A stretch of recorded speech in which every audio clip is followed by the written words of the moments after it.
Justin and Logan, I muted you guys because we could hear you. So go ahead and unmute yourself on Google, the Googles, and let's bring on our guests today.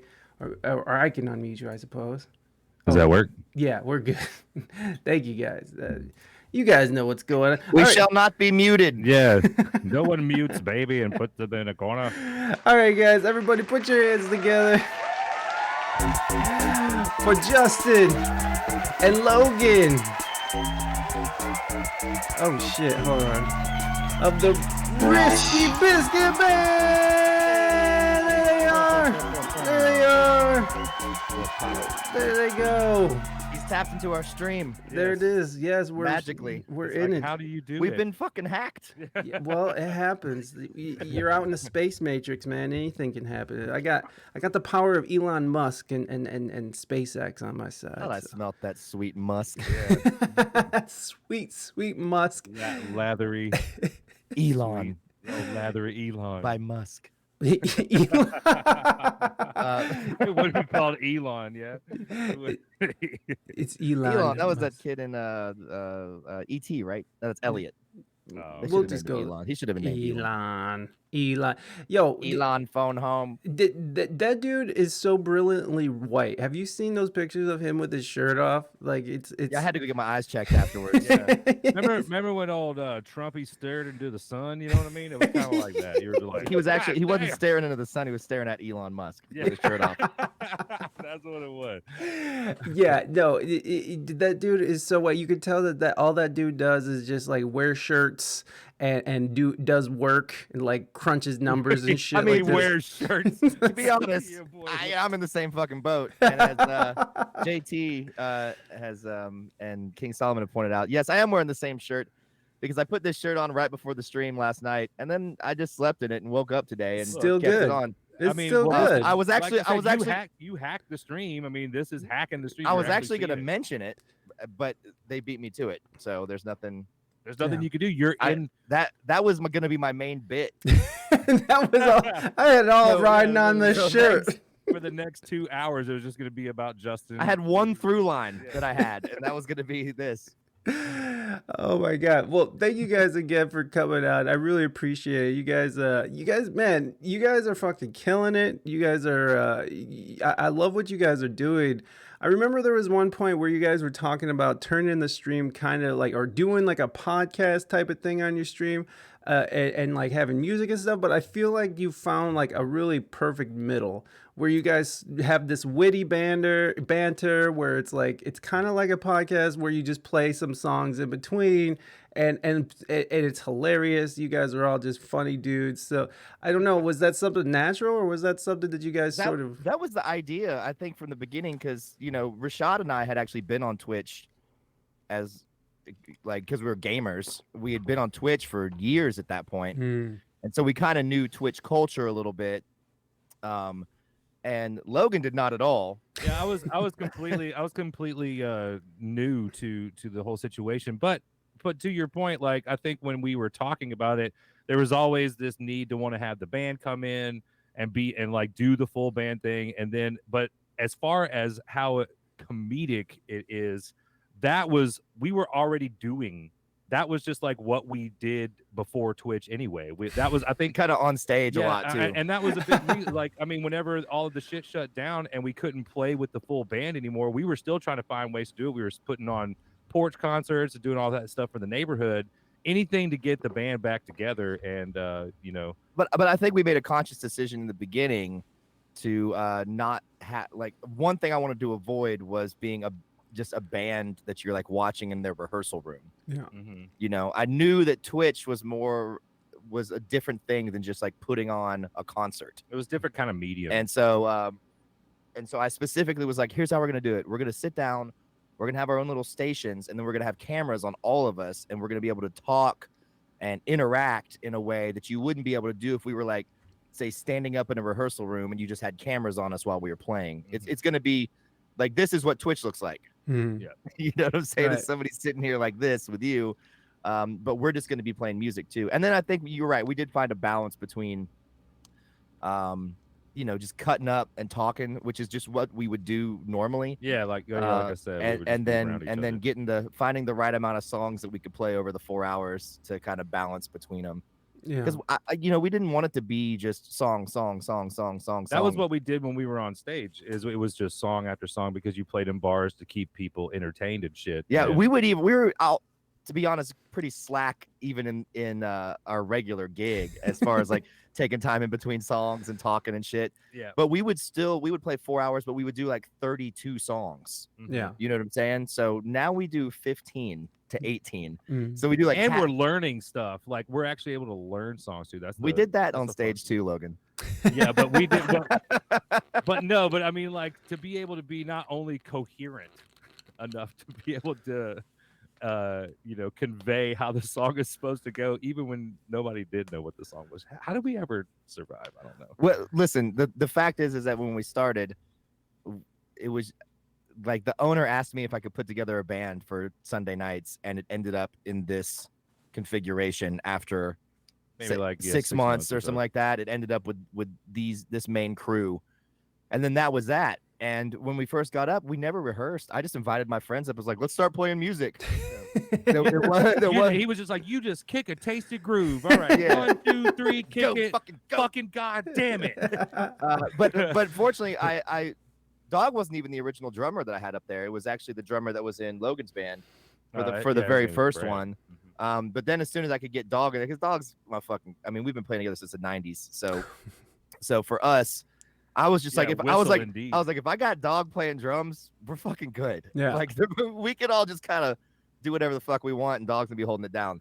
And he knew most of the songs, but he's also got his brain is just, he can just kind of pick up on anything. Even if he doesn't know it, you would think that he knew it by the end of it. And so it just kind of came together like that. And we literally never rehearsed. So any song we wanted to do, we may have talked about it before we went, like, hey, tonight, do you want to try this song? Okay, everybody listen to it. Yeah, and they would just listen to it on the way to the gig. And then we would get there and just try it. And well, it would be the first song of the night when barely the first 30 minutes to an hour of the set, people were just kind of trickling in, and the owners were really cool with us, so we could kind of do that and get away with it. Yeah. So it was really natural to answer your question. It was really natural to be able to transition into this. I think it feels good to be in this iteration of it because, man. Yeah, I mean, we're good Justin now. And I were intense.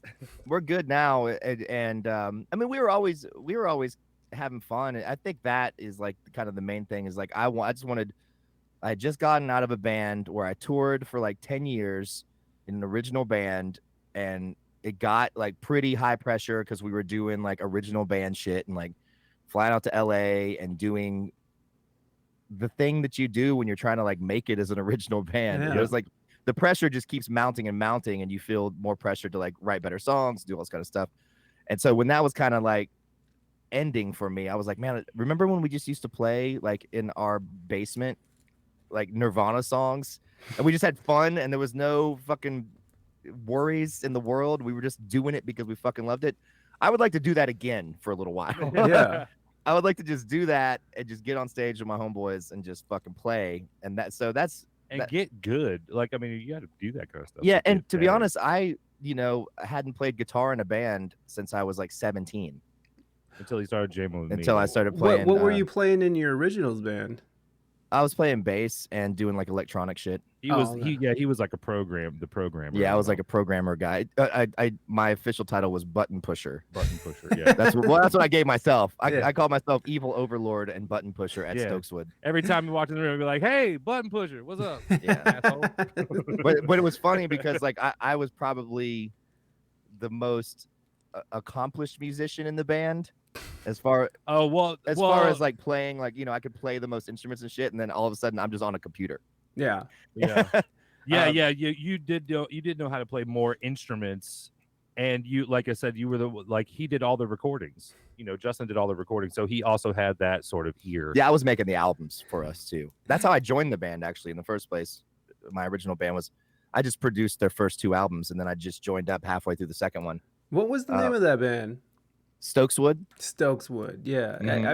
I remember we didn't end up talking about that the last time you guys were on, and I was like, oh shit, he's done like some big shit, because I remember looking on the Spotify's, and you guys had some pretty decent numbers on there. Well, he was on one of their songs was on a video game. Yeah, we got a song on NBA 2K17. Oh shit! And that's a fucking gigantic video game. It's kind of known as like the best one. Is it really? There's a lot of people that comment on, like, I mean, the reason that one video has so many views is because people were just listening to the song over and over again. That song in particular, it struck me. That was a big reason why I like wanted to help Stokeswood out there toward the, with the being their, I guess, manager for a little while. Yeah, Logan was like our road manager. And I mean, I would be that song "Forget," man. I would listen to it all the time. It was such a good song. It would always bring me to an emotional state, which is not very hard to do. Yeah, that's not really saying much. But I do it because it's a good song. And sure enough, that song, I can see why people would listen to it on repeat. People gravitated towards it, and it's got now almost 1 million views on YouTube. Wow. And that's just on the official one. So how much people have like chopped and screwed it, and really there's other people that have reposted it, and it's a good tune. Good so yeah, and it got the reason it got on that video game is because the lead singer of Imagine Dragons liked it. Oh shit! And he was just like, "You gotta put this on this video game." He curated the playlist. He curated half of the playlist for that video game, and he picked our song to get on there. So that's where we were, at that point from like 2017. Like, we kind of started to we were kind of big in Miami, and then we kind of got bigger back up in Atlanta after that. And then once we hit that video game, then we were like flying out to LA and doing shows and just doing what you would expect of like an original indie electronic band. Yeah, because we were like an electronic band with like real instruments and shit. You were mentioning pressure. Like, what kind of pressures were you guys facing after you started really getting notoriety and things were you were getting flown out places? What I mean, I know you're saying writing better songs and stuff, but like there has to be an immediate something that's in the immediate besides like, oh man, we got to get more songs that are better and all this. Like, what was the types of things you guys so that was my main concern was, since the lead singer and I wrote the bulk of the material, my main concern was getting in and constantly writing, because once you get to that point, you can't just have one good song and sit around and then have all the rest ones be shit, or not have anything else to put out. So that was kind of like my main thing, but there were also other things, just as far as like, what festivals are we playing? Are you touring hard enough? Are you, we had to go, like, we went out to LA and like got a stylist because, you want to look like a band and shit, and like, it's a whole ass you thing, find dude. yourself like in situations like partying with other people and stuff. And like, are you making the right contacts? Is your lead singer not getting too fucked up and shit, which was not the case. And so there was a lot of pressure, and in fact, just dealing with like 5 or 6 dudes, 7 dudes. 7. Well, no, there's 5 dudes in the band. 5 dudes in the Jesus, band. that's still a lot though. And then me, and then they brought a sound guy with them. Yeah. What were you doing, Logan? Like I said, I would make sure that the show would go smooth, that whatever needed to be done, set up the merch. I would help drive the van. I'd be another person to do that. I'd help tour manager. If we got to a show, for the longest time, Stokeswood was self-managed, and our guitar player would do most of all the stuff. And it got to a point where he was feeling like really fucking stressed out about the whole thing. Right. And so we brought Logan on. He basically, like, if we showed up to a show, Logan would go talk to the people, let them know that they were there. Figure all the logistics out. Yeah, of like, sometimes I'd run lights. Sometimes I would. That's right. I remember that. You're like, fuck yeah, light time, baby. I was like, let's do this, man. I'm fucking into it. Show me how this rig works. I just make sure everybody was fed, make sure they had enough waters, everything, all the guitars were tuned up and ready to go. I just did whatever auxiliary thing needed to be done, so that way the boys could be prepared to play the show. Yeah. Yeah, that was it. And Logan was excited because Logan hadn't done a lot of traveling. Yeah, my band, all the bands that I were in, we never could break through to even a regional status. And so Logan was like, fuck, we're in LA. Fuck, we're in Vegas. Let's go hang out. Yeah. Put me in the van. I'll fucking come along with you guys. Everybody seems to be real nice.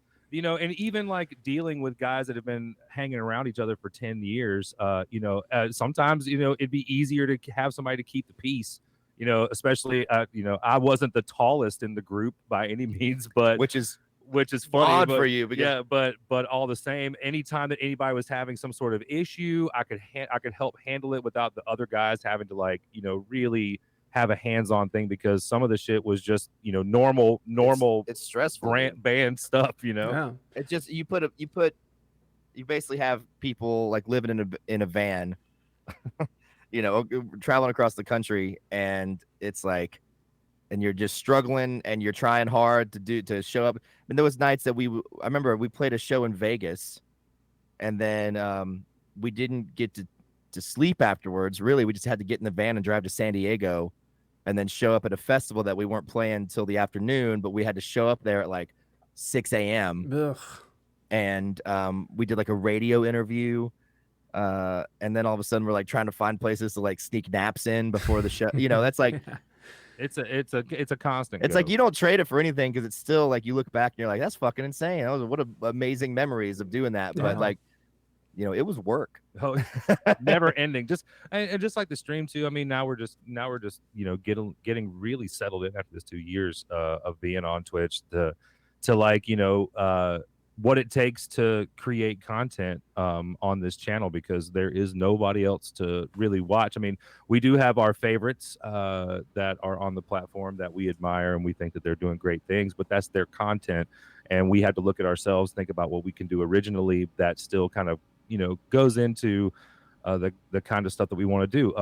You know, we didn't have anybody to like look at, like really to do what we wanted to do. It was just like a new territory, because there were other bands, but there weren't other bands that are doing, like the Glow Stick guys, who are fucking great, but like that they're doing something different than what we're doing. Absolutely. Yeah. And so they do a lot. Yeah. They do a lot, boys and they do play so all the much. time. But it's just a different kind of thing that they're doing. Mm-hmm. And so I wasn't able to like have, and there just weren't a lot of bands. Like how many bands were there? Yeah, you know, just a few bands. Yeah, and that's their thing, and we love watching them do their thing. Yeah. Like, I mean, like however they get it all set up. I mean, once again, I commend them for all of the really hard work that they put into their channel. They're fucking animals. They are animals, and plus they have like a really solid regional following here around in the Midwest. So like, they're also tapping into, you know, they're tapping into this like worldwide audience on Twitch, and they also have a fucking amazing and very dedicated local following here, or regional, I should say. I mean, those guys are just a state over from me, so like, I know who those guys are. I've seen them play with different local guys around here, so it's like they're fucking killing it. I love what they do. It's funny too, because like we look, you know, I at least looked at this as a way to like stop playing shows. He took the other way. He was like, man, my back hurts. Dude. We don't ever have to load into a show again, dude. Oh, dude. I was walking across the hallway, and I'm fucking at work. That's what sold Dog, man. He's like, wait, so I don't gotta load in, I just show up? And he was like, yeah. And Logan was really, you know, Logan's a little bit more reluctant to change. That's easy to say. Let's just put it that way, right? You would say you were. I still haven't changed much. I'm just saying, when you get locked into something and shit starts changing, you'd be like, what the fuck is going on? Yeah, well, I think it was just how much you don't realize how much you miss kind of being in that sort of vein and spotlight. And it was so many good times, but yeah, it's hard for me to let it go. And I still, like I said, I still play gigs. Yeah. But they're not, I no longer have the motivation to play in front of bigger crowds, because I have that with Twitch. Yeah. And that feels so much more genuine, because I was just another we were just another band here in Atlanta that was just trying to like pick up as many high-paying gigs as possible, and we were getting taken over by a wedding band market, or like a specific kind of band market, and we weren't that kind of band. We weren't that kind of band. And when people would be like, do you want to play our party? And then we would be like, yeah, do you want to hear Nirvana songs and Tool songs? And they're like, nah. But now people are like, hey, do you want to come play our wedding? And we're like, can we play Tool and Nirvana songs? And they're like, if you don't, we don't Won't hire want you. you. Yeah, we you won't fucking hire you. And stay we're like, home. Yeah. yeah, just stay the fuck I mean, home. not to say that we weren't, like Logan is downplaying it a little bit. Like we started to do really pretty big things like right before the pandemic because people started to realize that we were playing songs that nobody else were we playing. were a band that you just couldn't get this kind of stuff from. Like we went up and played the Oyster Fest, right, which is a couple thousand people. Yeah, it's like a 27. It was a 26th annual fucking. And we opened up for Cracker, and we fucking we played Zeppelin, Paul Simon, Outkast, among but the set list is just all over the place. The Killers, yeah, all that stuff. And the crowd went fucking nuts. And we were direct support for Cracker.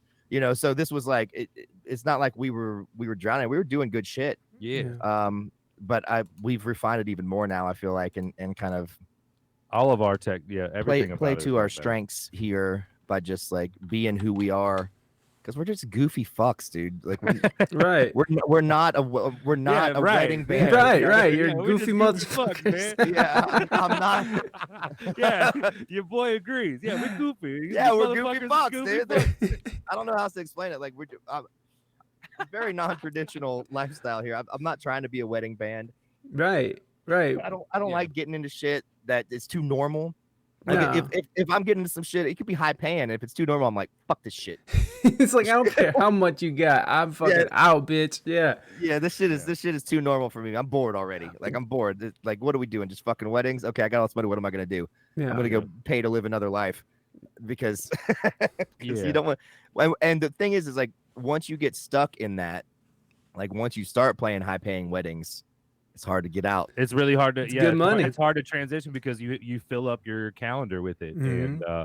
And but this the past 2 years of how oh shit Tina girl be following. Hey, thank you. Hey, you got your shit working, dog. I guess. Look at this shit. What the fuck? Labs, that was intense, dude. That was like a pyramid of fucking emotes. Oh yeah, that's how we get, baby. Hey, King Solomon, are you in the St. Pete area? Because it's like Stokeswood used to play down in St. Pete all the time. All the time. We used to play in Tampa, St. Pete area all the time. That was like a big market for us. We used to play Florida all the fucking time. That was like home away from home. It's like head down to Florida. Well, Florida's right underneath Georgia, right? Isn't that? Yeah, what I felt bad for was bands that lived in Miami, because how do you get to any other market? You have to drive out of Florida. Way up. Yeah. God damn it, dude. Yeah. No, for real. I kind of felt like that when I was living in San Diego, but I mean San Diego, because you do have Los Angeles, which is a huge market, and then you do have like Phoenix and maybe Vegas, but outside that, everything else is like fucking like an 8 to 10 hour drive everywhere else. True. And and you're kind of on this little weird island. I used to stay out in San Diego. I know. Where'd you stay? What do you remember? What neighborhood? Well, so my ex-wife was a traveling nurse, and she lived in, and they just got her an apartment like in Mission Valley. Oh, okay. But we were in OB the whole time because my friend managed Newport Pizza. Oh, sweet, fuck yeah! That my friend was the manager of Newport Pizza, so I would just be in OB all the time, just like drinking fucking great beer and eating pizza and smoking weed on the beach and shit. And I was like, I can't live here.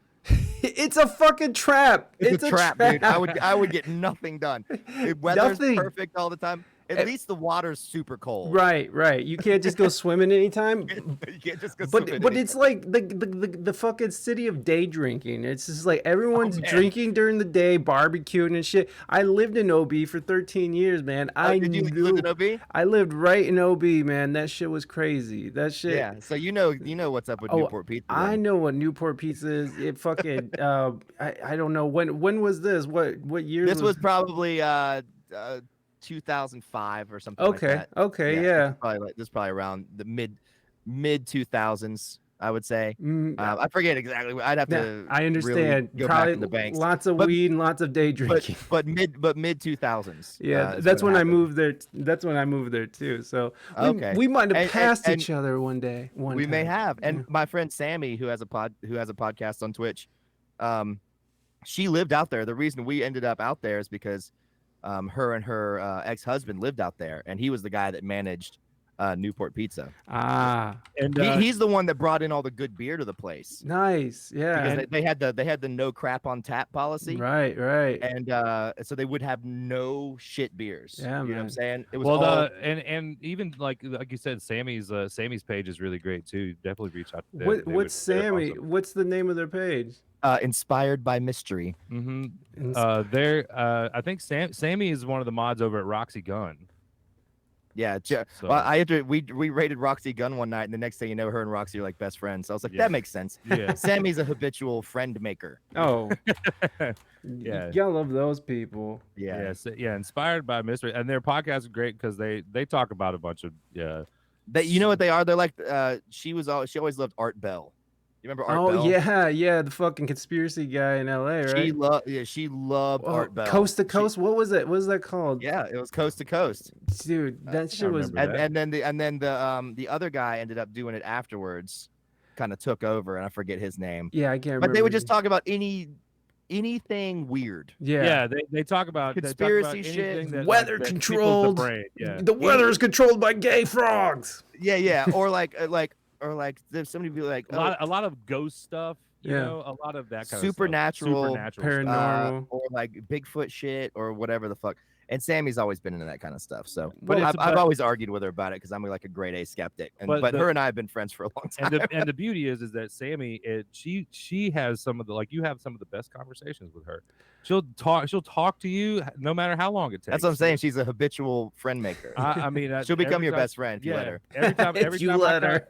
Every time she comes around, it's like I dedicate an hour and a half to her because I'm like, this is where we're about to go. This is happening, dude. No, there's something really fun about conspiracy theories and about like paranormal stuff that people just don't understand. I was just I actually posted this video on TikTok, which is getting a fucking crazy amount of traction right now. So I love your TikTok page, oh, man. Thank you. I love it, dude. I mean, I'm the only one in the band that consumes the TikTok. I You know, love at TikTok. that The rest level, of us, but- I was gonna be like another year or two before I'm on TikTok. Yeah, I always show up like 3 or 4 years late to everything. It's because the algorithm immediately, like when it finds out your age and like just what you look at on a normal basis, all of a sudden it just starts flooding you with this thirst trap shit. Oh my God. I've been able to like get my algorithm off of that, and it's basically just like political stuff or like cool music stuff. You know what I mean? I'm finally able to like remove the thirst trap aspect. But once you get past that, it's good. You're good to go. My Instagram's fucked. It's all big asses and like stupid memes, but like fucking. But my TikTok is right where I want. Where fucking amazing. No, but like I posted this video and it got a lot of traction, and there's a lot of conspiracy talk going on. And so what it is that there's some conspiracy theorists who think that Prince was killed because he was talking about chemtrails. Do you guys know what chemtrails are? Oh, yes. Yes. I was in like skeptic society. So one of the things that we did was check out conspiracy theories. So I'm like super familiar with all. That's why Sammy and I kind of got along so well. Yeah. Because I know all that shit. You know, one of the first podcasts that Justin ever introduced me to was the Skeptic Society. But he was Skeptic's Guide to the Universe. Yeah, but he was like, you can't just be a listener. You're eventually going to need to like. They would post something new about the episode that day that you need to read up on before they had the conversation. I was like, shit, dude, that's too much work. Yeah, it's like words like going to school or something. I was like, I don't need to prep, dude. I just want to hear, man. So feed it to me, bro. So you posted something about the Prince chemtrails thing? Yeah. That was like what your TikTok was about? Well, yeah, and it's got like almost 200,000 fucking plays. It's crazy. Dude, you know what? Man. I'm gonna start grifting, dude. Yeah. I'm gonna start grifting. This is bullshit. I'm gonna put up every conspiracy theory, and I'm gonna start talking all that shit, and I'm gonna see how far I can take it. And then if I ever get really big, I'm gonna fucking pull the rug out from under it. Yo, no, because I know, and you guys probably know this too, that fucking chemtrails or what's left from an engine off of a jet is just the moisture in the air that's getting ran through the fucking jet engine. I know this, right? I understand this, but fucking It's insane how many people. Hold on, let's just go over there. Do you remember the thing that they were talking about when people were like, "It's fake snow. Look, Oh yeah, you can burn it's the plastic snow. snow," and they're like trying to burn it. It's fake Yeah, I snow, remember god that. damn it. Hold on, let me make The it. owner Oh of my this god. country don't Sorry want- guys, I'm sorry. Justin, this is what I'm trying to get my. I like my. This is a good setup, man. This you're fucking your screen right here, man. This whole. You're a get up. fucking good setup. Look at Let's this. watch this. 223. And again, right? Rational human beings, we understand that it's not fucking chemtrails. It's not the government spraying us with fucking, whatever. Dude, I don't care. I'm grifting anyways. Yeah. But I'm these going on a grip. motherfuckers are so into it. But we'll just check this. Oh, fuck I'm gonna be you. a high playing grifter, dude. I want to know what kind of comments you've been getting with those. Oh kind my of god, views, it's man. amazing. The comments are amazing. I wish I could just fucking do this right. Hold on, guys. We might have to. Delete. No. Yeah, okay, sorry. Justin has to go for a second, and then we'll bring Justin right back. Sorry, Justin. Oh yeah. Yeah, it's fine. And then you started to see a whole. All right, hold on. Police- It sounds like Did you shit too. get so- All right, here we go. Did you know that some conspiracy theorists think that Prince died for speaking out on chemtrails? Check this video out. Check this When I video was a out. kid, I used to see these trails in the sky all the time. And so that's cool. A jet just went over. And then you started to see a whole bunch of them. And next thing you know, everybody in your neighborhood was fighting and arguing, and you didn't know why. Okay? And you really didn't know why. I mean, everybody was fighting. So he started riffing about the chemtrails.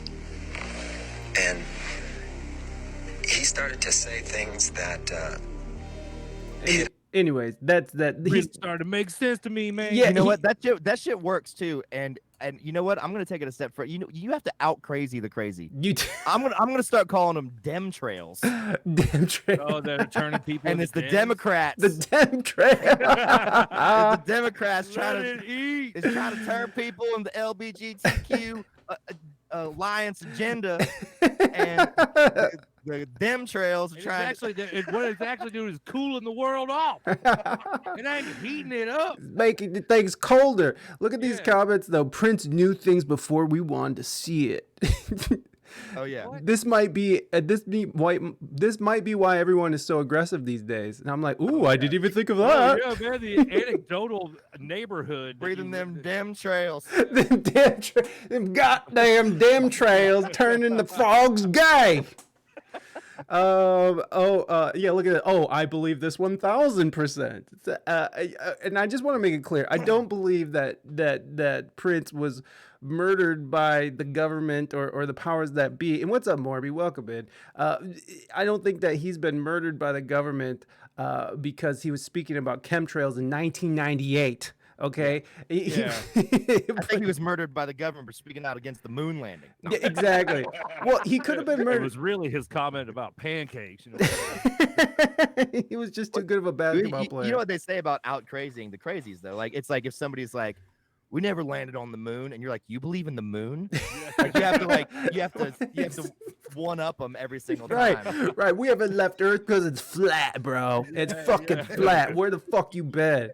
Yeah, you have to go beyond whatever they're doing and then make them go, "What? Am I not fucking crazy enough?" Yeah. Wait, How but do you- have how you do you guys expect them to get into the school? have you ever known anybody like in real life? I know you're saying what your friend Sammy is probably on that level, but like, have you ever known anybody in real life who's just like, yeah, man, the She's Earth's not fucking quite- No, flat." She's she not likes quite science ki- and stuff, but she's like, I have a really open mind about like Bigfoot existing Yeah. and shit like that. But she's still like into astronomy and stuff.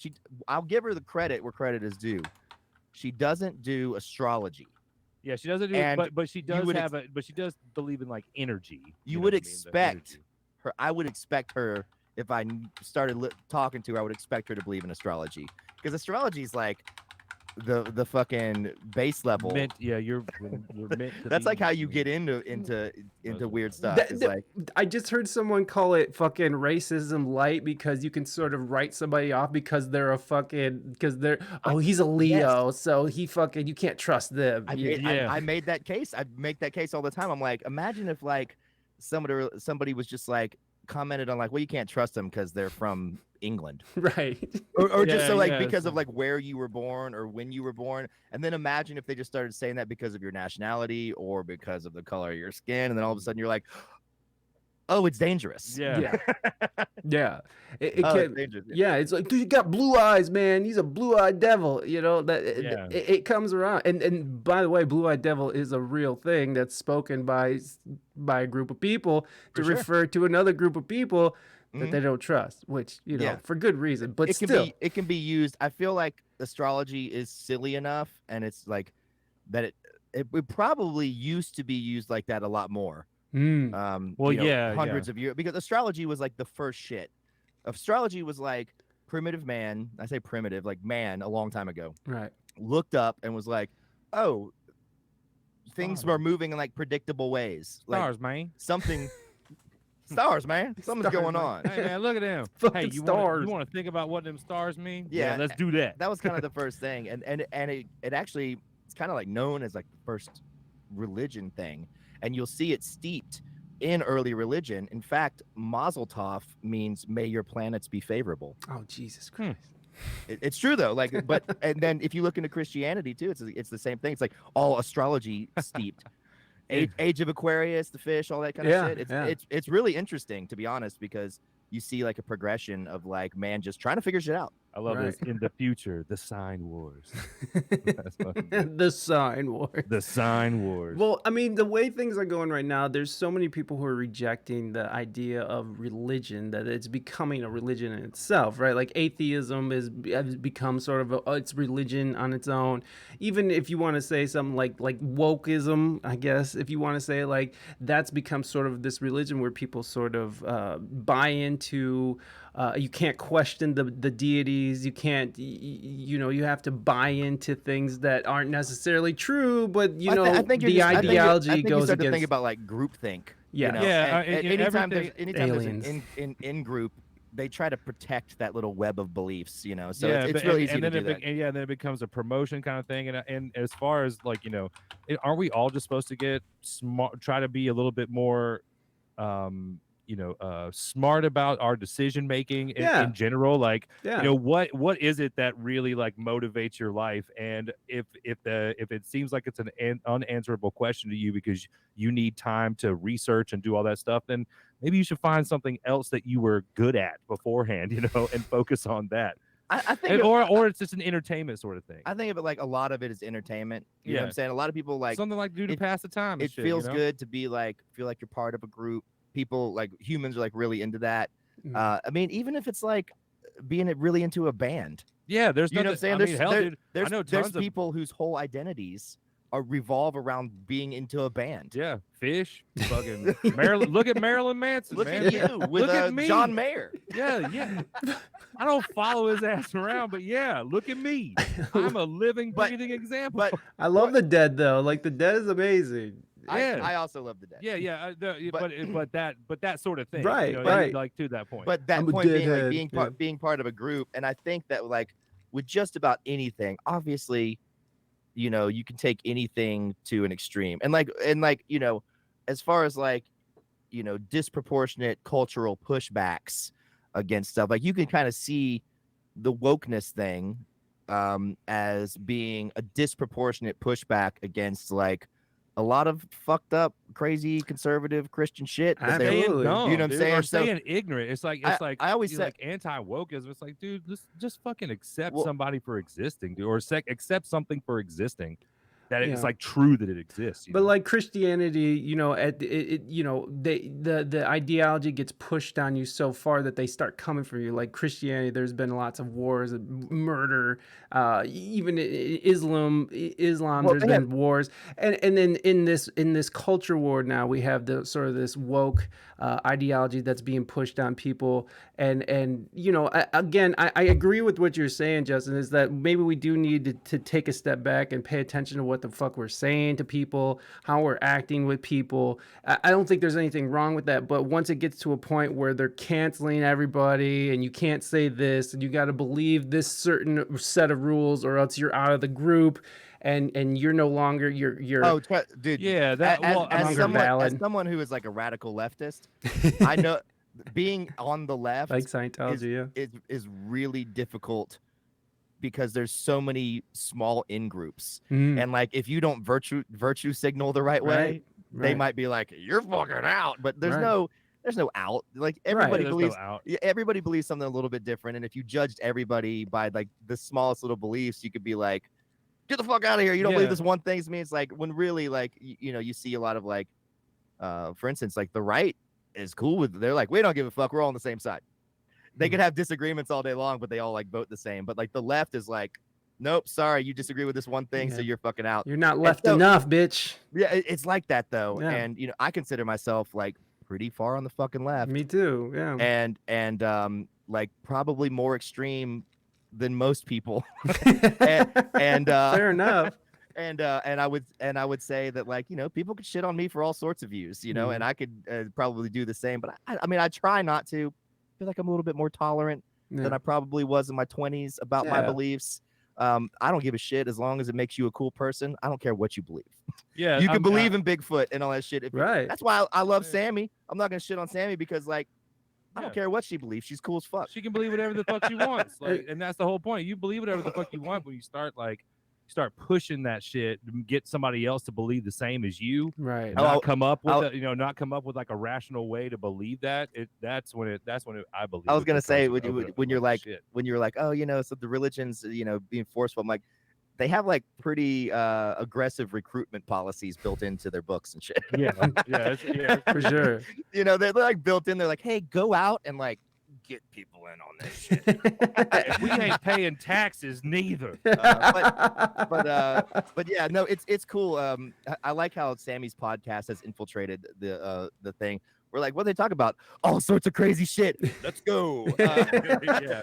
But it is. Oh, but go that ahead. stuff is interesting though. And you know what? We were talking about this about our own show, because we have always kind of been like, we've never shied away from like what we believe as people and tried to make it into like a sterile, friendly show where it's just like, yeah, whatever, man. We just don't talk about that stuff. Like, we talk about that shit because that's like who we are as people. So yeah, well, on the off, you know, when we were the band and on stage, it's like there's no time to have that kind of conversation. But here on this channel or on our podcast, I guess, our music Twitch, cast. Music cast.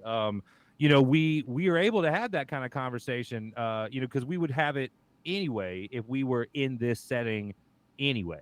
You know, if we were away from that sort of like, well, this is what we're hired to do, but this is what we want to do. And yeah, so having the conversation, it was, I'll be honest with you, it was a bit, I was a bit reluctant to it because when we were brand new, you know, it was such a small audience and you just didn't know, you know, what kind of, where people were coming from. And we also wanted to provide something different for them because it was all over the place. The people that, I mean, hell, the reason that just the first channel Justin got me into was Hassan, and I immediately took to that. Like, I mean, it was like, but that was where I considered to be my source. I wasn't looking at anybody else, you know. So I was like, well, for this channel in particular, let's keep kind of it out of it because, you know, I have family members. You know, I do live here in Georgia. I am from, you know, outside of the city limits. Yeah. And so I have family members that, you know, don't necessarily think the way that we do here at this channel.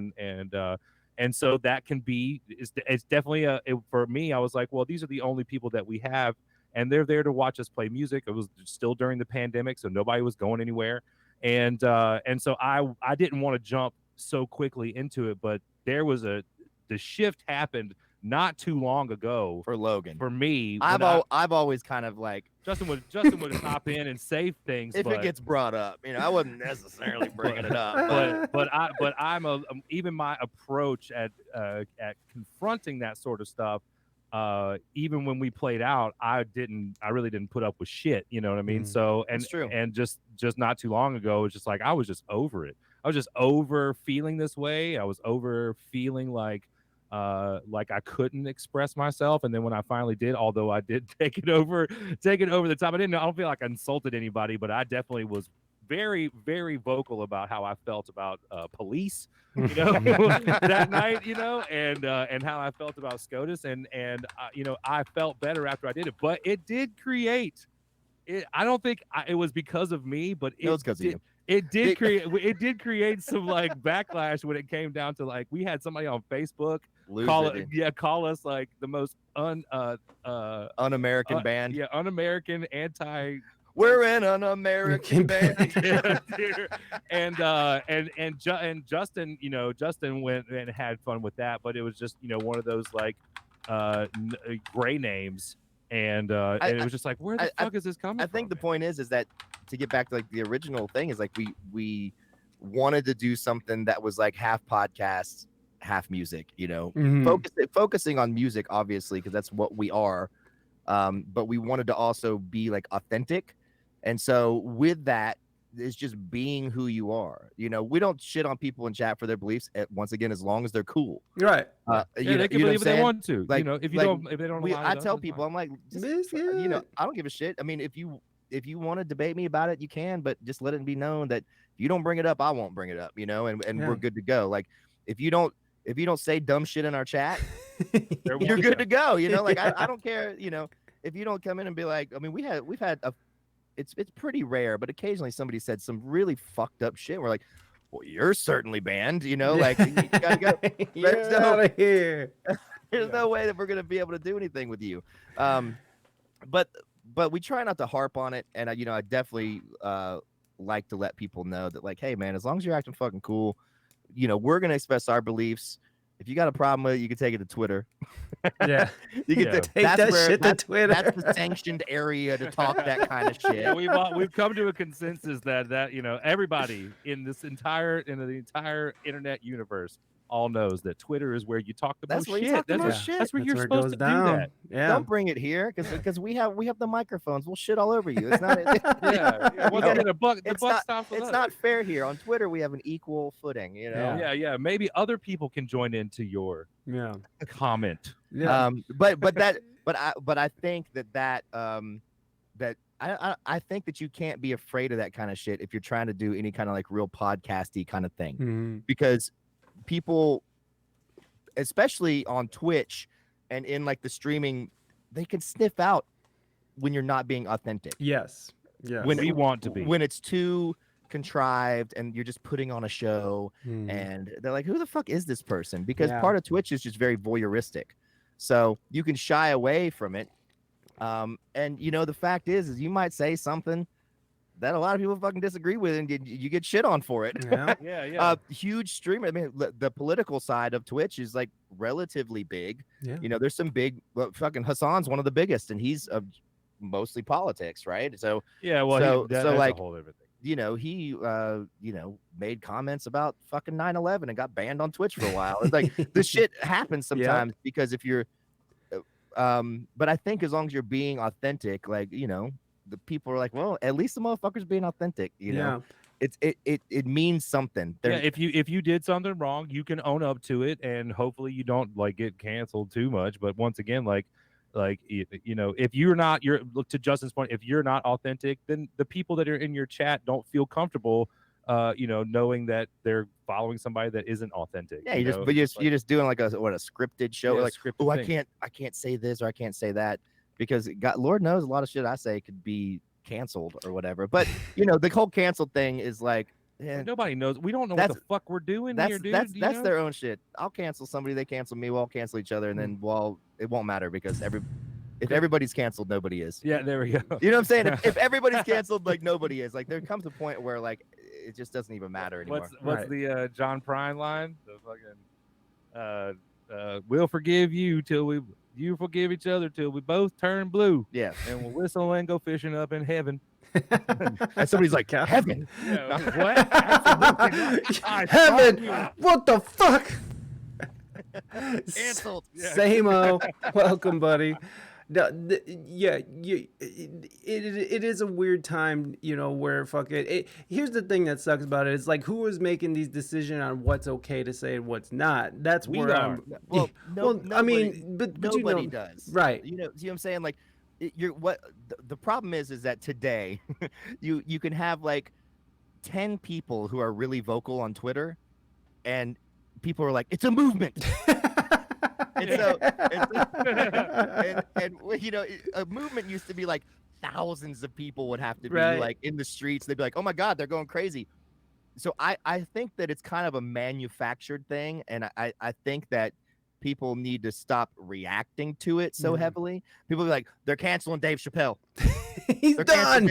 He's Listen, done. Yeah, he's over. that with. motherfucker is way too rich to get canceled. Yeah. In fact, if anything, it has brought all the right wingers over. Like, fuck yeah, fuck them Dems, Yeah, man. you know what we're gonna do. Well, We're gonna make sure he ain't canceled Well, ever. some cancel culture. I love Dave now. I used to hate him. Now I love him.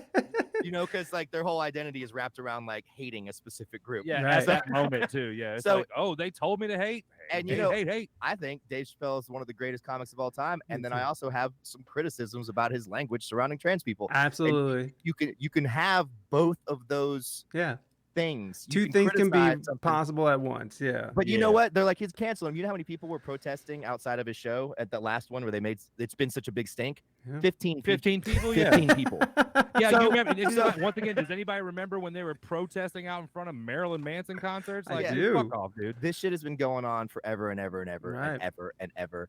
And I think just now it's so easily put into our face because of social media that people are like, it's going insane, when it's really just the same amount of outrage that's always been. Mm-hmm. Just get a different it's just- different It's generation of just people easier. riled up. It's just easier to put it out there and make it Right. visible. And for a news outlet or a magazine or any kind of publication or any content creator to be like, look what's going on, and then they put up 4 Twitter quotes, and it looks like they're like, somebody online said that, you know, this, and you're like, why would anybody say that? Dude, everybody says all sorts of crazy shit all the time. Yeah, it's just so funny how it's all switched over from our parent. Like, I remember specifically my parents being like, "Don't talk to anybody online. It's not none of that shit's true. Yeah. Can't believe it all." And now it's all of now them. it's all them being like, "You'll never guess what's true." I was like, "What the fuck are you talking about?" Yo, the people fuck? marry each other online now. It's just Yeah, like dude. it's a I totally mean, different let world. them. Okay, you can marry whoever Yeah. you want to, but like, oh yeah, the chemtrails, like, oh yeah, Damn that's- trails. Yeah. Like, I'm telling you, I'm grifting, dude. I'm going on full grip. Hey, I'm look, going. Look, okay, we can Starting tomorrow. we can I'm find. getting on TikTok. Well, I'm gonna get you. We got you a cowboy hat. I got. I don't plenty need of cow- I don't need No, a cowboy hat. we there has to be a character here. We Yo, gotta we gotta I'm- give you the right character. I wouldn't man. steal your character, bro. Not my character. Your cowboy hat character. Oh, okay. Well, your fedora character. I I'm guess. certainly not gonna wear a fucking fedora. But grow my fucking neck beard out, get a fedora. Yeah. Grow out my neck beard. It's- It's gonna mold into his chest hair. Yeah. say it's the Start same making millennial life. knives, make like homemade knives. I Like, do You make do ho- make- I do he- make homemade no, knives. we've already, okay, so that's the persona. That's it right there. Okay, so I actually am that guy. Yeah. He's the knife making motherfucker. His first knife he gave to me. Yeah, that's true. I still have it by my bedside. Ready for action. It's a big ass knife too. It was a big ass knife. He gave it. He was like, "Hey man, this is yours." I was like, Yeah, he's like, sweet. that's nice though. Anybody Like makes a me a prototype knife. of a handle and shit that I made. I mean, shit. Why if like you think it would be worth it to grift just to see how far it could go and then really pull the rug out? You know what I'm saying? And well, be that's like, the whole thing. Is is it I worth was just it? making all this Wait. shit up, y'all. Well, yeah, I Just mean, once fucking- again, if you pop off like your boy, then then of course it's like, I was just kidding, motherfuckers. Ah! Yeah. But you want to get the followers, and then you get everybody to turn on you. Yeah. Yeah, that's the thing to do. Just Yeah. get all these people on your side that Once have again, turn on you. just create as much controversy as possible. yeah, Really, that's but what it it's ha- about. It doesn't have to be the Andrew Tate thing, you know what I mean? Where it's just like, oh man, this motherfucker's been grifting hard, man. And hopefully, all of a sudden, he's like, "Gotcha, bitch," you know. But He's not going to be doing. but he's not going to be doing that. But this is our antithesis. We are the other Andrew. Now because we've done this, if I was ever to grip, somebody will be able to pull this and be like, he said he was going to He's do just it. and he did lying. it. He's just And he did lying. It's clickbait. It's Hey, click. he was on the guy who was talking about Prince's chemtrails podcast. They're in it together. These motherfuckers. They're in cahoots. I feel a conspiracy coming on.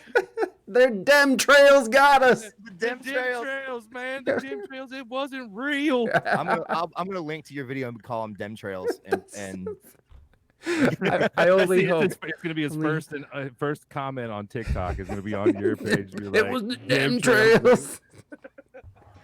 Oh shit. So like when I was in your chat the other day, you guys were talking about some asshole troll and that was trying to like rat you guys out. What was going on with that? How do you deal with these troll assholes? well, we all deal with them differently. But I'll tell you how I deal with them. They all deserve their own playbook. Yeah, we've all got our little ways of doing it. I'm a debate lord, so my ass is on there like get fucked, loser, and I'm like, trying to like just shit on them as much as possible. I don't even need it to be public. I just want a one-on-one just to let them know that I'm not to be trifled with. But basically the guy lost his shit over our giveaway. Once Logan was like, hey, if you spend a lot of time on our channel, it'll up your chances of winning, and if you've already subbed, it'll up your chances of winning. And he's like, excuse me, those are against the rules. Wait, what? And he was like, and chat was like, shut the fuck up. So chat started shitting on him, and then he got pissed. He's like, good thing I have all these logs. I'll be turning it into Twitch. We were like, bro, what the fuck? Yeah, dude. I was like, you little snitch ass bitch. We didn't even do anything. Like the fact that you would even snitch though is what's fucked up. Yeah. Once again, how much time and effort is somebody taking out of their fucking day to I mean, what do we have like? He called it the case, like he was building a case. Building a case against. he's the building Yeah, a case. logging was the case that they gave. They're gonna be like, these motherfuckers gave away T-shirt. $35 worth of merch. T-shirt. It's obviously an international crime ring. Yeah, man. Like, dude, give me a fucking break. I'm like, man. bro, we don't even, we all have to do other shit to like make money. This But- isn't even like supporting our full. but You're to shitting the- on us, dude. you know what I mean. Like I said, if it wasn't started and it wasn't just so blatant, then it wouldn't be a thing. But that's not the case. It was like this person just wanted to make it something, and so they did. And maybe we can make some content out of it. Justin has definitely been like, dude, we should be making TikToks of people that are trying to fucking talk to us all fucked up on social media. And I was like, yeah, that's a great idea. But I haven't figured out how to do like duets or stitches or anything like that. So I need your help. I'm gonna need your help. I think I could really fucking excel at That talking shit about other people's that shit. whole like dancing monkey like think I'm- like song that's like bum bum bum bum. And like Yeah. you just like point at shit. You're like, Yeah. that'd be perfect for Justin, man. I'll just put the camera in his face, dude. Yeah, I it's, think- it's really like I'm just doing whatever I see on fucking TikTok. I mean, I'm on it so much that it's become second nature for me to just like point at stuff. Like Yeah. It's That's all you have to do, though. It's yeah, fucking- it's upload the gotta- video and just have yourself pointing. Yeah. And it annoys me. It annoys me that it works. It's peak content creation. And You're we just have nobody- stealing we have nobody to content. thank- Yeah, we have nobody to thank but the wild ones. It's you know just what I a mean? fucking snake eating itself, dude. And just fucking. It's gonna be people pointing at people pointing at people pointing. It's just Yeah. that mirror Yeah, effect and that's forever. the thing now too, man. Into There's like infinity. there'll be like there's like 5 people that are all watching, like all reacting the same way to the one person at the very end of What the was TikTok. it was one of the original TikTok things like that, and it was like the guy who had the hair that looked like a broom. He had like this hair looked like a broom, and then some guy stitched in a thing where he's holding a broom handle, Oh, okay. and then some guy beyond that like takes another thing, and like it's like this long. I've I seen don't know, those. but it was like some guy trying to act cool, but his hair looked like the end of a broom, basically, and it was so. But the stitching things worked. I mean, there's definitely like humor in it. Yeah, for sure. I need to once again get on that. Well, I mean, if you're a musician or an artist, I think you definitely should be on TikTok. I mean, just because is this it? Is this what you're That's saying? it. Yeah, this, Look at- yeah. Yeah. yeah, bro. but it keeps going. It's fucking hilarious. Look. He's holding You not seen this, Logan? No, You never man. seen this? But I do love it. I remember when it first came out, I was like, "This is fucking hilarious," because it's almost like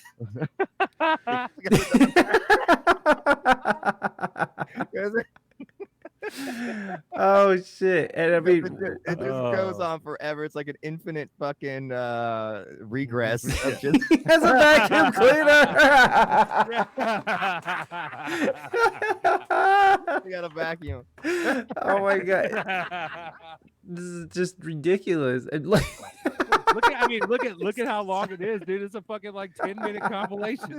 That's what I'm saying. Just goes up, because all you have to do is find the last video. Yeah.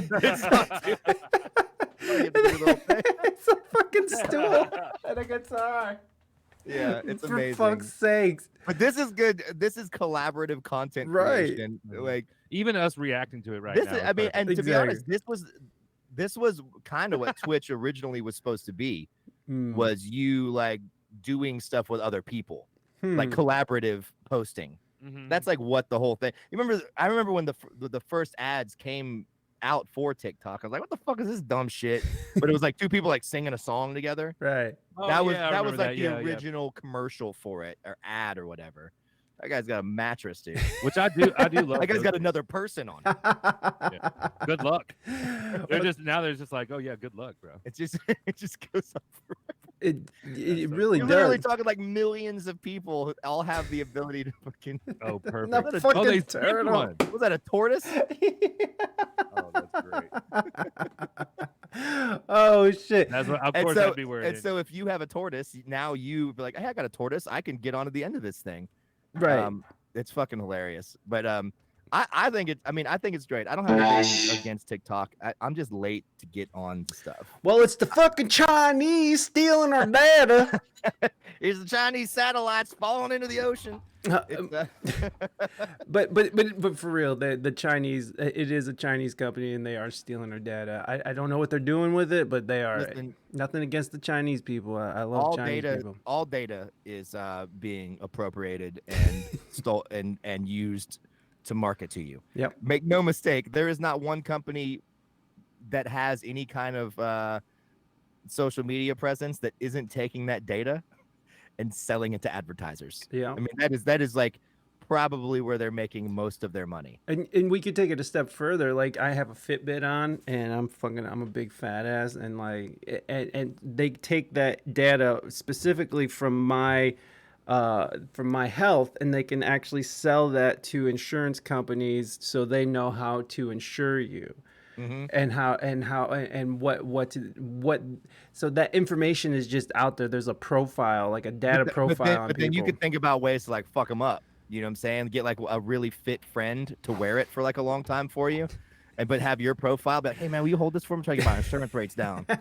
Try to get my insurance rates down. So the thing is, you have to now learn how as an individual to game the system. Yes. And that's what I would be doing, but I don't have a Fitbit, so. Well, no, I work. I do like contract video editing, and one of the CEOs for the company I work with is that they have something through their insurance company where they wear Fitbits and then they track your health, and you get a certain amount of points every month, and your insurance payment every month can be lowered. And so he's just sitting there spinning the fucking thing on his finger, not walking or doing anything healthy. He's spinning it on his finger to get walks in so he can pay like the minimum. Good for him. Yeah, right. Anytime you could scam the insurance companies legally, scam the insurance companies. You know what I'm saying? Yeah, like, I absolutely agree with that. Don't commit insurance fraud.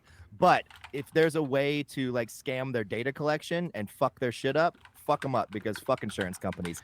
They're just like the middleman that just siphons money between you and healthcare. It certainly is. It certainly is. They don't actually do anything. I just want to be like, get a real fucking job. What is wrong with you guys? Get a real industry. Like, if you think about the amount of money insurance companies make, if you just took all that money and just funded universal healthcare, Yes.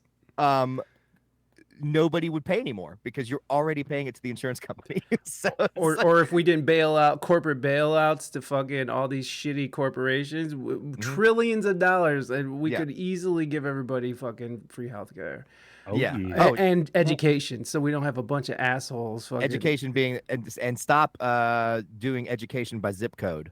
Fully fund all schools fully and equally, because right now the way education is set up is if you have a poor neighborhood, they have shit schools. Shit schools. And if you have a rich neighborhood, they have great schools. Yeah. And how is that supposed to help us? Right. It should be the opposite. Yeah. Or a level playing field. should We're just talking be about level. equality here, right? But if it's gonna be unequal, it should be unequal in the other way, because you're trying to bring the poor neighborhoods up, right? And so you know, and rich people have access to private education if they want to, but but certainly just fund them all fully and equally. Yeah. Right. There's no reason why a kid over here shouldn't have access to the same education that a kid over here because they live in a different zip code. I think it's fucking ridiculous. Me too. And it's because we funded off of property taxes. Yeah. Property. And education is so fucking important, man. It's like, it is, man. I would say it is the most important thing. It is truly the only thing that has a return on its investment. If you educate a generation, they will all get better jobs and pay more taxes. Mm-hmm. It has it'll pay for itself in a generation. All you got to do is educate one of them. Yeah. And then just keep it going. And it's like a foolproof way to do it. It's so weird that we don't stress that more. And that we have the system that we have, and nobody's like, it's kind of just nobody's trying to change it, really. It's just fucking weird that that people think that the things that we're talking about giving, you know, just society, the adverse is better. The denial, I deny you good clean water. I deny you an education. Well, bro, if you keep people desperate, they'll do anything you want. It's That's great. true. If you conspiracy theory, there's a really big storm that is passing through Atlanta right now, and so Biscuit is. He's getting a little. But also too, like it looks like it's bad. I hear thunder through the headphones and stuff. So, you just never know. Is it raining out right now? Yeah, it's raining pretty hard out there too. So he didn't want to go outside. Yeah, Biscuit's hilarious. Sometimes it'll be like rain in the morning. We like wake up, and you know he's got to like piss because it's been like 8 hours. We've been asleep, and he gets up and he walks the door and it's raining. He's like, "Oh yeah, what's up? You got raided. What's up, buddy? What's up, Raggy? Welcome in, Raiders. Thank you guys so much for coming over. My name is Mike, and I do this podcast. We're talking to the Risky Biscuit Band. Raggy is amazing. I wish I could shout out Raggy, but Streamlabs is hoeing me out right now. So sorry, guys. We can't shout anybody out, but we do have a new song out. I do raid songs. It's usually a taco song, but since... do you guys mind if we do a raid thing? Bro. Okay. I got a new. Grab some more coffee while you're doing it. Yeah, go get your coffee. Go get caffeinated. We got a new song out. It's very educational, very jaunty, and this is gonna be our raid song for Raggy. Everybody, click on Raggy's name as soon as he gets in here. Click on Raggy's name and make sure you're giving him a follow. My name's Mike. I do a podcast. We do music news here. We interview musicians. We interview Twitch musicians. Risky Biscuit Band, Logan and Justin are our guests today. But we got a new song out. It's called Boobs, but it's an ode to consent. Thank you for that follow, Digitalist. All right, hold on. Let me. Here is the link to the new song. Copy and paste. Because I don't have shout outs, so my bad, y'all. So welcome in, Raiders. Make yourself comfortable. We're gonna get right into it. Raggy, what's up, buddy? I'm sorry, my stupid Streamlabs isn't working. But everybody go click on Raggy's name and make sure that you're giving him a follow. He's a fantastic singer and a singer and players of music and stuff. So, all right, this is your raid song, guys. Enjoy your raid song, and we'll be right back to the wonderful gentlemen of Risky Biscuit Band. Let's go. May I have a yes for your breath? Don't you acquiesce, I want a real yes. If you don't want to bang, let's stay up just to hang. I want you into this, so I can give you sexy bliss. And if you change your mind, we can still have a really good time. All I wanna do is touch your boobs, if that's right with you. Consent is what I do before I touch your boobs. All I wanna do is touch your boobs. If that's right with you. Consent is what I do before I touch your boob. I will take a cold shower, then let's talk about girl power. I just want to make you happy with those boobs. You may slap me, let's not lush this love connection. This is deeper than my erection. If you reject my male gaze, I'll look away and feel ashamed. All I wanna do is touch your boobs. If that's right with you. Consent is what I do before I touch your boob. All I wanna do is touch your boobs. If that's right with you. Consent is what I do before I touch your boobs. If yes means yes, and no means no, then baby, let me finger blast your soul. All I wanna do is touch your boobs. If that's right with you. Consent is what I do before I touch your boobs. All I wanna do is touch your boobs. If that's right with you. Consent is what I do before I touch your boobs.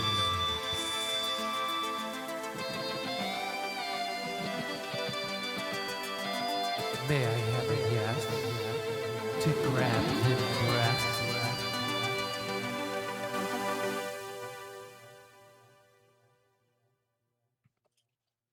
No. There it is.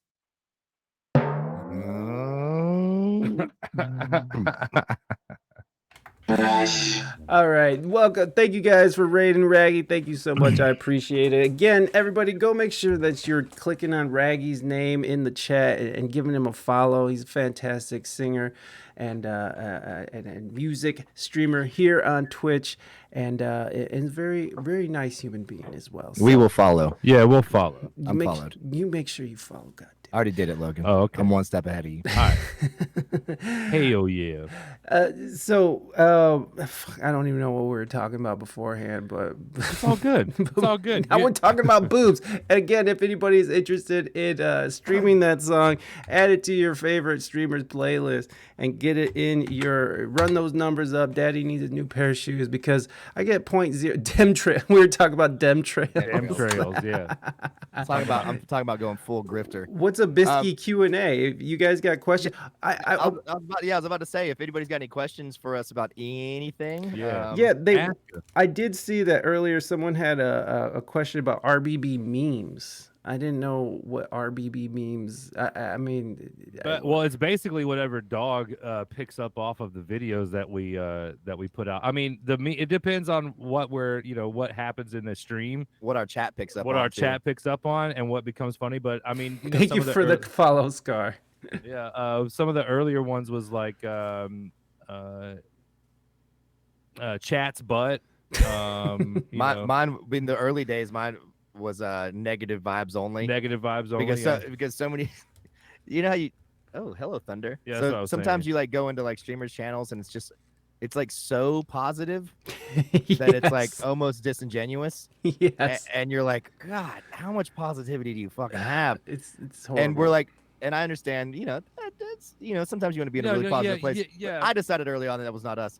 And well, so it all correlated to a lot of ours. But then what happened is somebody came in and had it was one of our mods had gotten COVID. Yeah, one of our early mods. And I was like, he was having a rough time with it. And so I started saying, we want them COVID negative vibes only.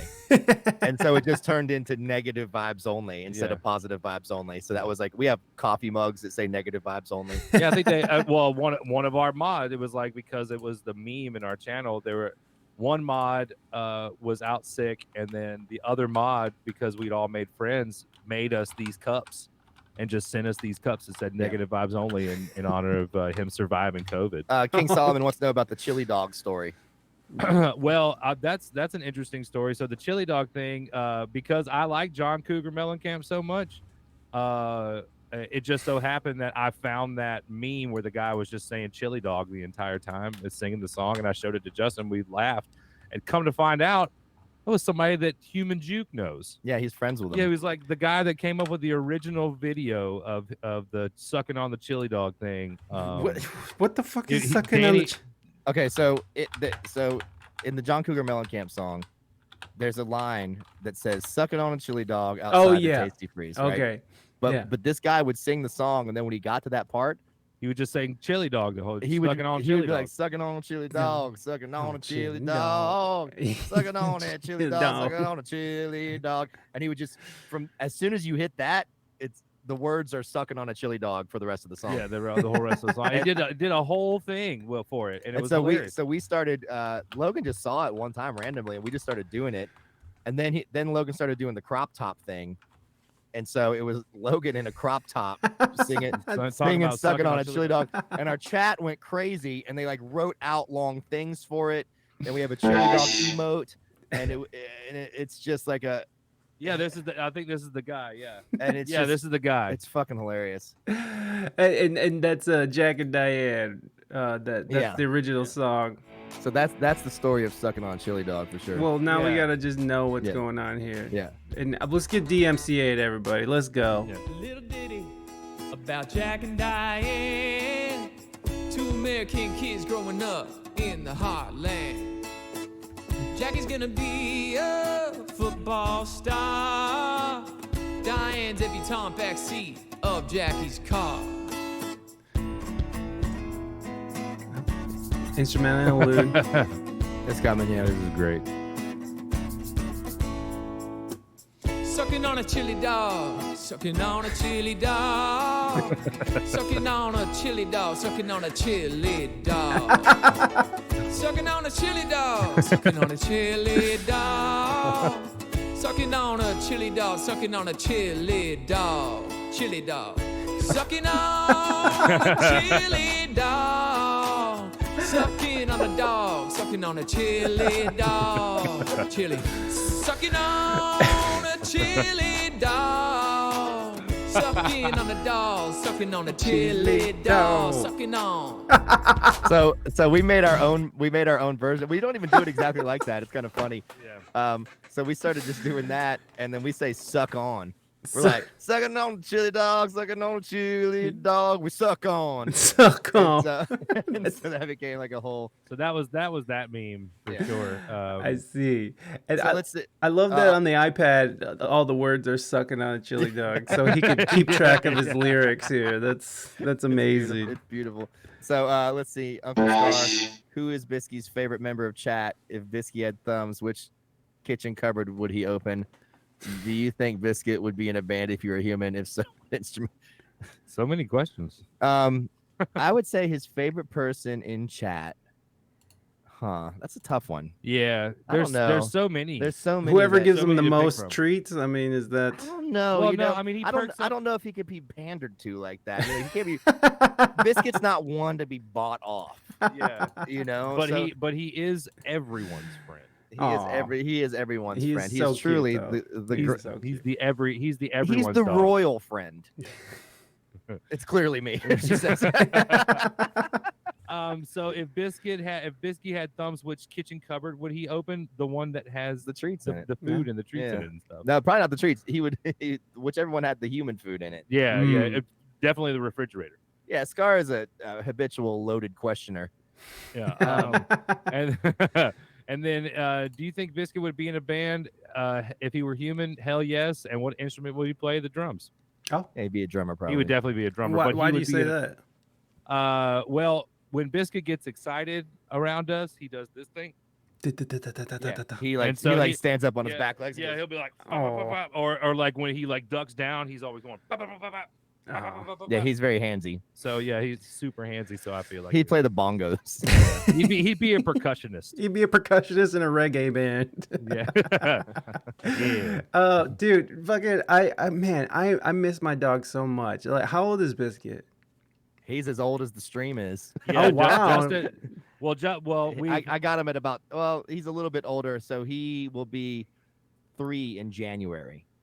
Yeah, we associated closer to Justin's birthday when he was Okay. born because when he got him, He was 10 weeks when I got him. yeah, and it was literally like right when the pandemic hit. Mm. The pandemic hit, and then Justin said something. He was like, "This would be a great time to have a dog." I had been considering getting a dog before that, and these guys I was recording their album, and he's like, "Man, my cousin's got some dogs that just had like a litter or whatever." And I was like, "Okay." I was like, "Shit, well, what's up?" And then like he literally showed up at my door post pandemic, like in the very early stages, and just showed up with a dog. Like, here's that dog, and I was like, cool. Yeah, cool. and so we brought him in, and he was just a tiny little. I mean, he was fucking. He was so tiny. He I was have this big. I have a picture that I have one of the first pictures. That Yeah, we took it's of him. he was cute as hell. He didn't know what. I don't. He was very reluctant because at the time it was. I don't think he'd ever seen a white person before, so he was like, he was looking at us like, "What the fuck are these things?" And all of a sudden he's like in a new house and it's like bright, and he's just like, "What is happening?" Yeah. And so he was super timid, but man, he took to it pretty fast. Yeah, it didn't take him long for him to be like, "Yeah, I think I'll be okay. I think I'm gonna be okay." Yeah, he was, and he was. He came over here like an injury, not an injury, but like his sister, one of his sisters. I was like, "What's wrong with his paw?" fight. He's like, "Yeah, his sister's been beating him up," because it was just like a litter of pit pups that were just probably being aggressive with each other, or whatever. But yeah, so I traced it back when I got him, and 10 weeks. When I traced it back the day that he was brought, because we don't really know if it was exactly 10 weeks or whatever. This is the best estimate we got. But if you trace it back, it's January 20th. Which is right. Which is exactly my birthday. Mm. So I was like, "Oh shit, we got the same birthday." Well, that's nice. Man, I miss my dogs so much. Dogs are just like the greatest ever. I love them. I had a friend of mine give me some advice about a dog, and because he has like a really, really old pup, and he's like, the best thing is like, he's like, this is maybe like my 4th dog, and although every single time it's heartbreaking, but I do know that I'm going to outlive them, and I'm happy to have had the companionship while they were there, because I know that if they do pass and I will be sad, I can always get another dog to love and care for and have it care for me, because that's what the relationship is. And I was like, man, you're right. Yeah. You're right. It doesn't have to be a to be dog, honest, it it could be also goldfish. teaches you a lot about like loss and shit. It's kind of fucked up, but it does. I mean, I had in fact, my old dog's name was Bongo. And I had him since like from '99. He found him in a fish lot. Found him dude. at a fish concert. Fucking found him at a fish show. Fucking hopped on in the truck. I was said, I was on so much ecstasy at the time. He's like, that, I'm keeping this dog. Well, he actually was at Lakewood Theater here in Atlanta, which was a pretty rough neighborhood that it was in, and he had broken loose from whatever, and I walked him all around the lot, like being like, somebody lose their dog, and nobody said anything. So we went to the exit, and he was just following me at that point. Mm. And I remember being like, "I'm sorry, buddy, I couldn't find your people or whatever." And then rolling nuts. There was nothing. Like, there was nothing I could do to stop him. He just literally followed us to the car. He's like, well, I was just like, I'm not holding him at this point. Yeah. He's just like, "What's up with this guy?" And I remember my roommate at the time was like, I'm not taking that dog. And I was like, "I'll take him." And then and he was probably 3 or something like that. He was pretty young, and I had him for about 12 years. Wow. or something like that, until he got to the point where it was time to let him go gracefully. Yeah. And man, that was one of the hardest things I've ever done.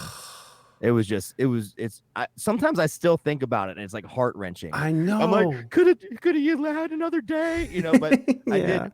But it was getting bad. I mean, it was Right. like no quality of life. Right.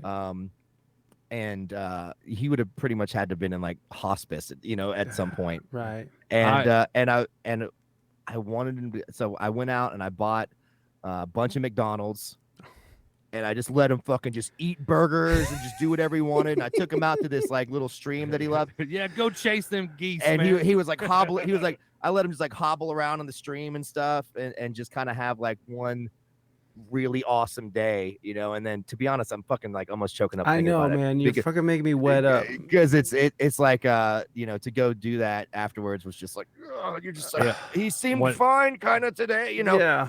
But you just knew like, it sucks because you do have to at some point.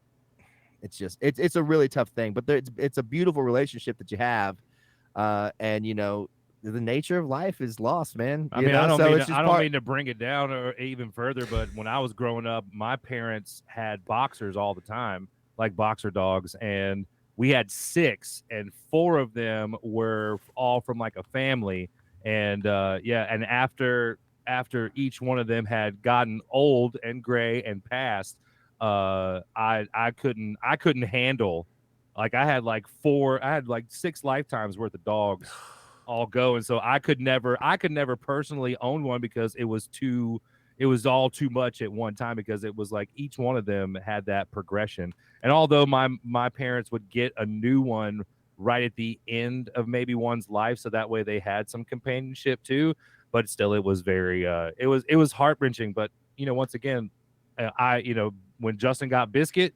it's like all of a sudden you're like, yeah, this is the warm fuzzy feeling, you know what I mean, that you get when you get the dog. Yeah. And that's worth it because you have so many years worth of time with that pet. Yeah, and plus, you know, Logan was there for the whole beginning of it. And you could tell Logan was attached as fuck to this dog. It was, I mean, one time he got mad at me over something. I forget what you were mad at me about, and you were like, well, it's like you try to just pretend like this dog isn't mine too. And I was like, listen, bro, you've been fit to move out. Like, we can't split him in half. I don't know what to tell you. You did say, well, I mean, but that was true. But I would go, you know, I would go spend time with it. I mean, hell, even my fiance's dog, I moved in and he's fucking 13 years old, dude. And I'm like, I spend all day with that dog, all day, every day with that dog. And, you know, but there are times where I got to look at Katie and be like, you gonna get your dog? What's up? That's your dog. Yeah, it was. I was like, I will be heartbroken too, but you know, and I'll take care of it. But yeah, it's not. It's yeah, but I mean, you bonded with him because it was during the pandemic. I still do, and look at him now. Look at him now. Because there was so much time in the early pandemic, and to be honest, a lot of times I would be in here doing stuff a bunch, and Logan was a lot more active than I was. You know, so I'd take him to so the park he would take shit. him to the park. So he was like bonding with him and shit like that. I know it was like tough or whatever, but I remember you getting mad at me and saying that, and me being like, I don't know what to tell you, dude. There's nothing we can do to split this dog up. I get mad about stupid. We can't split this dog up. I was like, you're gonna move at some point. I get territorial. Yes, I get territorial. Yeah, I like my dog was my wife's. It was my stepdog. So my wife had the dog before I knew her, and you know, I had this big grudge against this dog for a long time because it shit in my studio. And it did it vindictively. She was waiting for us to leave, and she went and took a big fat shit in my studio. So like I was just like, you know what, fuck this dog, because I just hold grudges like that. I'm just like, fuck this dog. You know, I'm not dealing with it. But over time, they wear you down, and then they fucking claw and paw, and there was a couple times where she like lassied us. Like there was one time when the oven was starting to catch fire, and she came in like, and I'm like, what is it, girl? Is it like, oh, there's a fire in the oven? Oh my god, Timmy's fell down the well. And like she did that, and then what? And you're like, respect. Yeah, respect, that was one of them. And then when I really fell for the dog was when my whole family, my son who was 3 at the time, and Reina and me, we all went van lifing, and we were out on the road for a few months, just, you know, traveling around, living in our fucking van.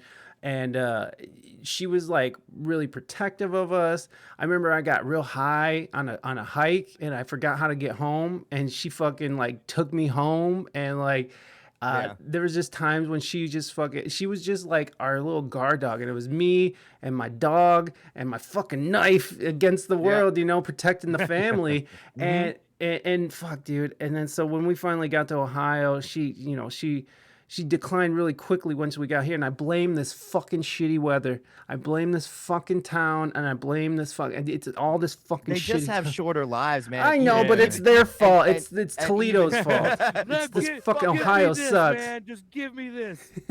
Why blame the weather when you could blame God? Listen, Fuck you. Fuck you. It is tough because I thought you were gonna blame Streamlabs. they're declining. Fuck you, Streamlabs. Oh, I was gonna Fuck say, you, listen, Streamlabs. I was gonna say Streamlabs because when we first started, we got Streamlabs because we didn't really know much about it, and I had OBS and I was like, let's just try Streamlabs out, and then we're like, well, they have like some services that we might be able to use because we didn't really know much about it, Right. and so we paid for like a lot. We paid for like $100 or something for like it was like $150 a year of like Streamlabs shit or whatever, and we could never get it to work. Yeah, and we could never get it to work. Two weeks in, Justin was like, we nah, were back and forth with support, and they were like, we don't know. We're like, well, we paid you all this money. What the fuck are you doing? and then they were like, it's non-refundable, bro. And they were like, it's not refundable. And I was like, you sons of fucking bitches. And so I was pissed because I was like, listen, we've only had this thing for 2 weeks. You're telling me that none of this shit works, and we paid for it, but who did we pay? Yeah. Was it you? Because like, help me out here. Like, why the fuck would I pay you then if you're not gonna help me out with this shit? And so I immediately was like, fuck this. And then I found out that OBS was better. Yeah. Because it's just more customizable. Yeah. It's a little bit more work, but Right. you don't run into this shit. It's kind of like working on Windows versus Mac. Where like Mac like won't let you do some shit. They'll be like, nah. You're right. Nah, you can't be messing with those settings. I'm not gonna let you grab the audio on this.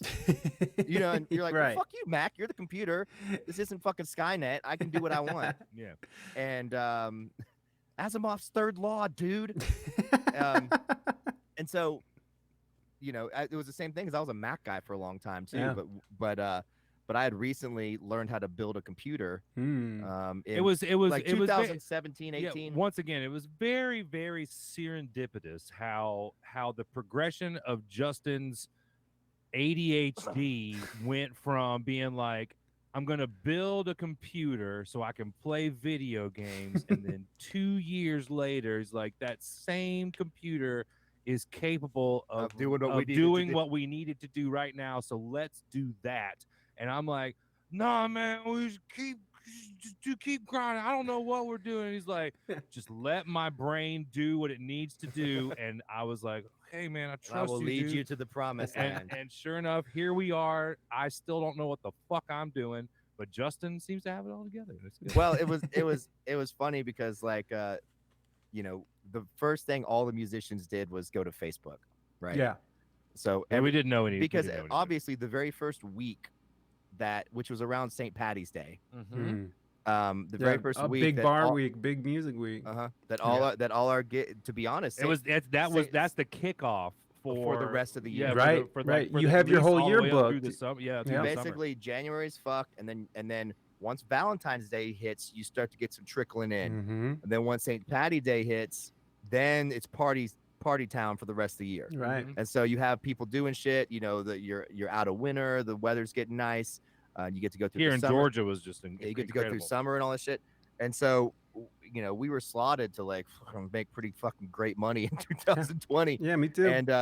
And so when it hit, we didn't know if it was going to be a week, 2 weeks, 2 weeks to curb the spread. When it got to 2 weeks, Justin was like, "Hey, man." I was like, "Nah, bro. I think we need to strap in." You know what I'm saying? He's like, because the way people are talking is like, we're gonna be doing this for a while, bro. Well, I went like full prepper mode, and then once the year one went all around, he was like, "Told you ass." Yeah.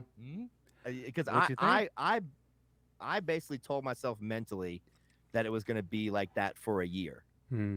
I was like, I don't think that the way this is going down, I don't think we're getting gigs back for a year. And I had other people tell me, even Novellin, who apologized to this day, he apologizes. Yep. Who's a streamer friend of ours, and shout out Novellin. He has a big YouTube channel where he does Marvel content and stuff. He basically was like, I don't think you should do it, man. I think gigs are going to be back in a couple months. And I was like, yeah, I don't really give a fuck what you think. I'm doing it anyways. He's like, I know you are. Yeah, he was in Stokeswood with me, so I know him. And it was even funny too, because just the other day and I don't mean to bring it up in any sort of like a bad way, but he was supposed to sit in with us because he plays keys really well. And when I told him the kind of just like the prep that I needed for him, He's like, damn, dude, that's a lot, man. He's like, I don't know if I can handle just hopping in, man. I'm gonna take a little time. And I was like, oh yeah, I guess what we do is a lot. You know what I mean? It is a lot to keep this all I thought together. he's gonna come through and play a solo, but he can if he wants. Yeah, to. he can, and he will, but I just don't think it's gonna be a whole segment. I think it's just gonna be like He's gonna come in and sit in on a few songs yeah, for sure. a song or But- two. But point being is that like we were early adopters of it because Mhm. 2 weeks in, we had been doing Facebook, and I was like, listen, Logan, Facebook isn't made to make money off of. There was It's not, I was like, it's not made for streamers, even though everybody's streaming on it right now. And we were getting some Venmo tips and all this shit. I was like, there's this place called Twitch. It's not lasting. I was like, there's this place called Twitch that is set up for streamers to stream. And I've been watching gamers on it for a long time. And there's other sections. Well, there's a music section. And I was like, check out this guy. His name's Autopilot. We watched I was like, Autopilot, look what he's doing. I was like, I can do this. I was like, I can make this happen for us. And so I ended up doing it. I ended up just gradually doing it, and any unemployment money that I got, I spent it all on new equipment, new gear. I was like, this is an investment. Like I'm gonna have to. Luckily, I was already incorporated for years with the gigs and stuff like that, so it was easy for me to get a loan. It was easy for us to get loans to be able to continue on with that business, and then we started this as a business. And to be honest, I already had a lot of the studio. You know what I'm saying? I already had like a lot of the shit that we use. Yeah. So It's crazy to think about all the stuff that we have in here now that he didn't have. Yeah, no, it's a definite upgrade. Yeah. But I had enough stuff to go ahead and get started. And then I was able to just start researching and just piecemealing it together. There was a really funny moment when we tried to use, I don't know if it was because we used Streamlabs, but I was looking for ways to multicast right at the beginning. I was like, we're going to be on, we need to stream on Twitch, Facebook, YouTube, the whole Instagram. thing. Like, let's just go ahead and get it all out there. So why not do it like that? And the very first time we did that, there was such a pushback with the response, like, because we were able to see everybody's responses on Streamlabs, like from both platforms, but we would be talking to people on Facebook because there were more people there than there were on Twitch, and the people on Twitch were like, man, like, who the fuck are they talking to, man? Like, what the fuck is this?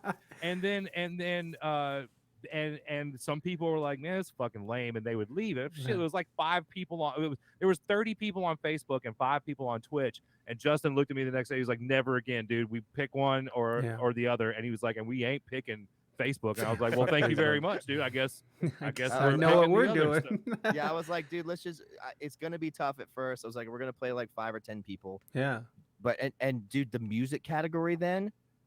The entire music category would be like 10,000 people. Yeah, 10,000 folks or something like that. It was like nothing at all. Yeah. And we met some people, and the very first time we met a couple people, and we started talking to hanging out with them, and that's when Logan, I feel like, started to be like, oh, this is fucking cool. Yeah. Because he met other people. Like there was this other guy, TJ, who you've met in real life now. Yeah, TJ. We met him the very first night that we streamed, and he had his little stream up.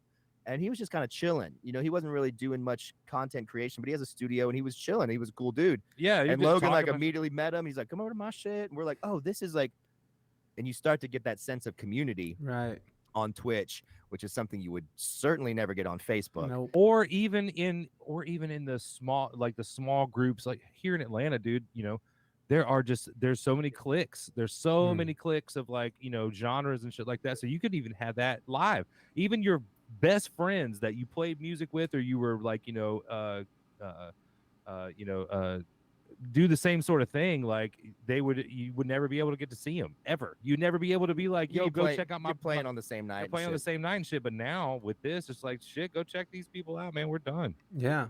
It's really cool. I guess the raid thing really brought it all together. I was like, wow, this is something much bigger than just being your lonely island. It was kind of like the community that you'd always kind of wanted from a scene.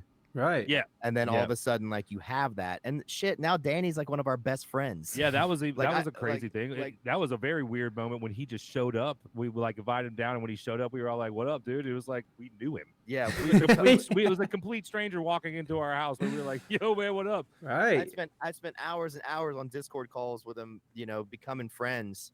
And Matt, Yeah, so the thing about TJ was I was out in Lake Tahoe for a friend's wedding, and Matt Suarez met me after going to Willitown and coming here. He drove all the way back out west to meet up with me in Lake Tahoe because he knew somebody that could get us a gig. Right. And he met all my family and stuff. And then TJ was like, "Yo, dude, I live in that area. I'm gonna go check you guys out." And sure enough, he came by, man, and him and his fiance or girlfriend, but they were super into what we were doing, and it was really fucking cool to be able met to him meet the first night on Twitch. the very first night on Twitch, man. And he's just like, "Dude, I've been following you guys ever since." And every time that TJ pops in, man, I see him, and I'm just like, "Man, recognize you, man. Real recognizes real." Yeah.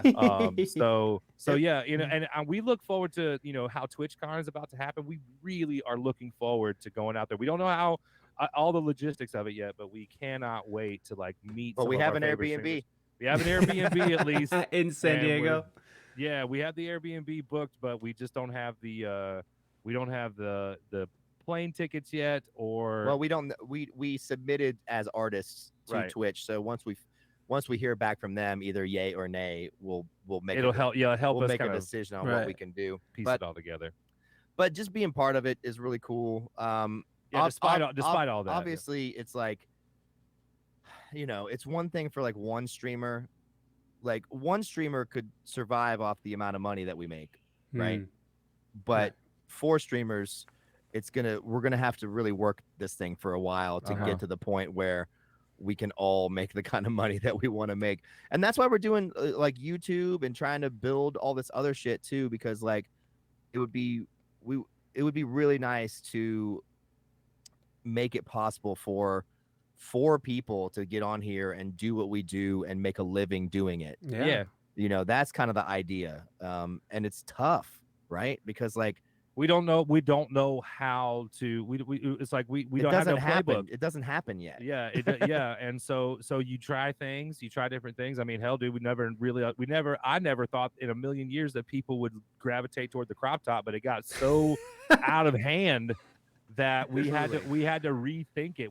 And it took time to really rethink it, and I still don't even think that we have it at its like final iteration either. So it's like we can The final boss. Yeah, we started doing all the green screen stuff and that kind of shit, which we brought the triumphant return of the Pizza King. Pizza King, man, the Pizza King came back. Where Logan puts a fucking gigantic green screen suit on, and then I just overlay some pizza on him, and then I've just redone the lyrics to Dancing Queen. Yeah, it's our version of what Psychostic does, you know, with all their parody songs and shit that they do. It's just fucking great, man. And that sort of stuff, you know, we really gravitate toward that because that's what we're doing when we're just like not even in front of the camera. We're just constantly making up funny shit all the time, and that's what we plan on doing for, you know, for the rest who knows? It's cool too because we all have such like different personalities too. I take it for granted that I have a group of friends that I'm able to sit with every single week and you know, be comfortable working at something but still having so much fucking fun. Yeah. You know, like I can remember being so fucking stressed out all the time about going out there and gigging and setting it all up, and it still stresses me out to this day. But this doesn't, man. This like, it feels so natural to come in here and sit down and be in front of this audience and stuff like that. And yeah, plus you know, like most of the technical shit falls on me, so you're good at no, but I mean really, shit too. No, I mean I'm just saying, like, hey Morgana, I'm just saying if something goes wrong. It's back to you, man. If something goes wrong in here, yes, we all fucking know that things would not be working if it wasn't for you. I'm just trying to say that you get to relax a little bit more because. Oh wait, you looking out for me? Yeah, Justin always has me. Look, Justin is my older brother. I'm trying to say if something goes wrong in here, you know that's like, well, Justin will get on that. You don't have to go crawling behind nothing. Sometimes I crawl. Crawl, god damn it. Yeah, sometimes I get on my knees. Justin and crawl is back very in. humble. No, you don't. But only to hand you something. Somebody's gonna hand you look, some. Yeah, who's gonna hand you all this shit when you're like, hey man, I need a hand? I was Who was wondering. there? Who was there for you? The point was not that I do everything. It was just that you get to relax here a little bit more. I Because, don't because I don't have to work. because like at a gig, you may be responsible for, you know. I do, like I said, I do all of our booking. You know what I mean? I try to. I've just recently started tackling the social media thing. I put together our charts. I do a lot. You know what I mean? I'm not trying to make it seem like either one of us isn't going to, wouldn't survive. But Right. but that's the whole point But when of it comes having time is to like, streaming, and that's why I feel I like I said, I take it for granted sometimes because I do have a team of people. I have we are all a team working together to try to make this something big. And the people that have to do it by themselves, it's I could look at that on my plate and be like, wow, this is super daunting. And I feel for those people, you know what I mean? And that's why we feel the way about when we get rated by small streamers, somebody like that comes in that is just starting out. We really do want to encourage our community to go out there and check them out too, because it might be something that you like. Right. And if you're brand new, we happen to be attracting the brand new people to Twitch. Older Twitch heads will pop in, but the new people that are just gravitating toward it because they just are curious about it, those are the kind of people that are, 5 years down the line, 10 years down the line, if and when we still do this, those are the kind of people that are going to be like, I remember when I was there when it fucking popped off and was first getting started. Yeah, it's funny too, because there was a whole, it's a different Twitch crowd. There's still some old chat, obviously, that hangs with us, but it was a different Twitch crowd in the beginning, because I feel like, and I still see a lot of those people around Twitch, but they're the type of people that like to hang out in like streams that have like 30 people in it. They don't like to hang out in stream. And so there's a natural progression that once we started to grow and grow and grow, to the point we are now, which was a milestone for us. I was like, listen, we got to get up to 75, right? And then our next thing's going to be hitting like that 150 mark. 75 to get partner, and then the 150 mark, and we're just going to stay consistent. We're always going to stream. We're not going to cancel any streams. There's always going to be a stream when we say we're going to stream. Yeah, there's going to be a consistency in our shit. And we may occasionally play a live gig where we do something different to mix it up, but we're going to tell them, and we're going to be consistent about it.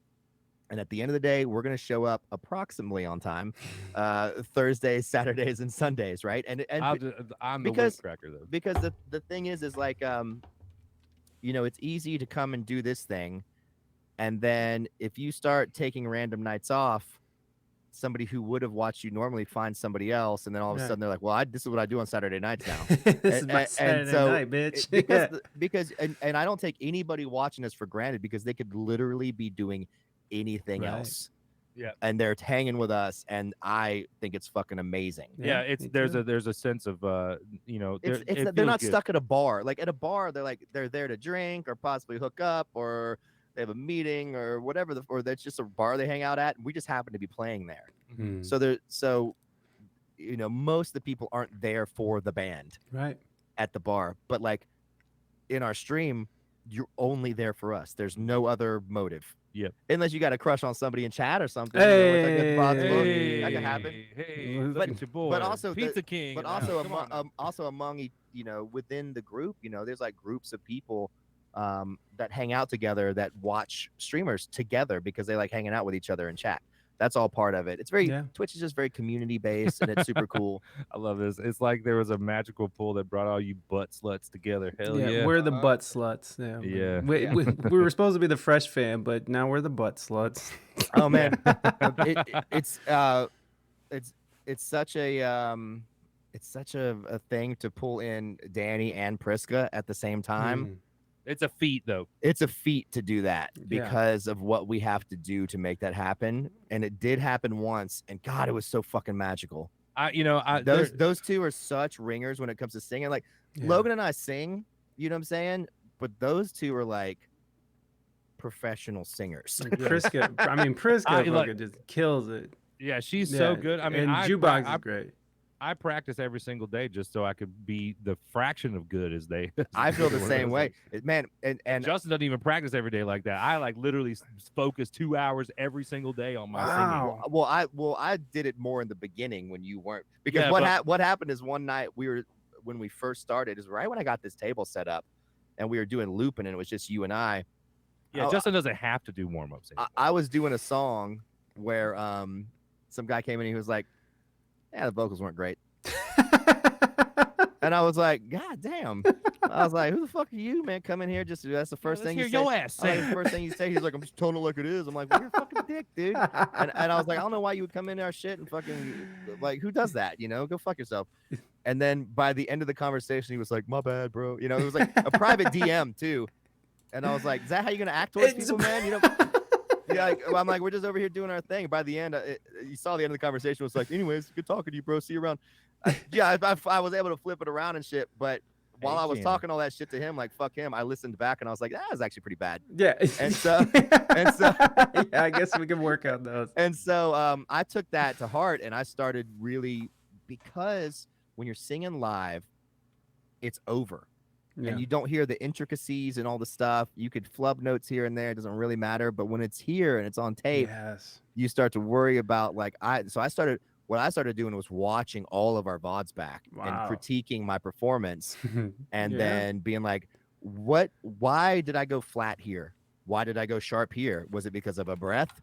Was it because I'm not used to jumping those intervals? Right. You know what I'm saying? Yeah. Why is it bad? And then I can go back and the next time I sing that song, I've got it in the old noggin about what I should do. And I was like, oh, I practiced that interval the other day. So now my muscle memory is used to going da da da da da, and for that one part where I was fucking it up before.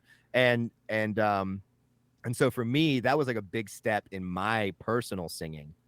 But when it came down to like what I'm trying to achieve is something completely different. I was like, I want to have vocal longevity. I want to make sure that my vocals are, that'll last for a long time, and I try to take care of them, keep and also work on the things that are difficult about singing. And so that it's just a different mentality with practice and stuff like that. Justin has a real photographic memory. He remembers, he's like a steel trap. He'll always tell you that you've remembered things wrong.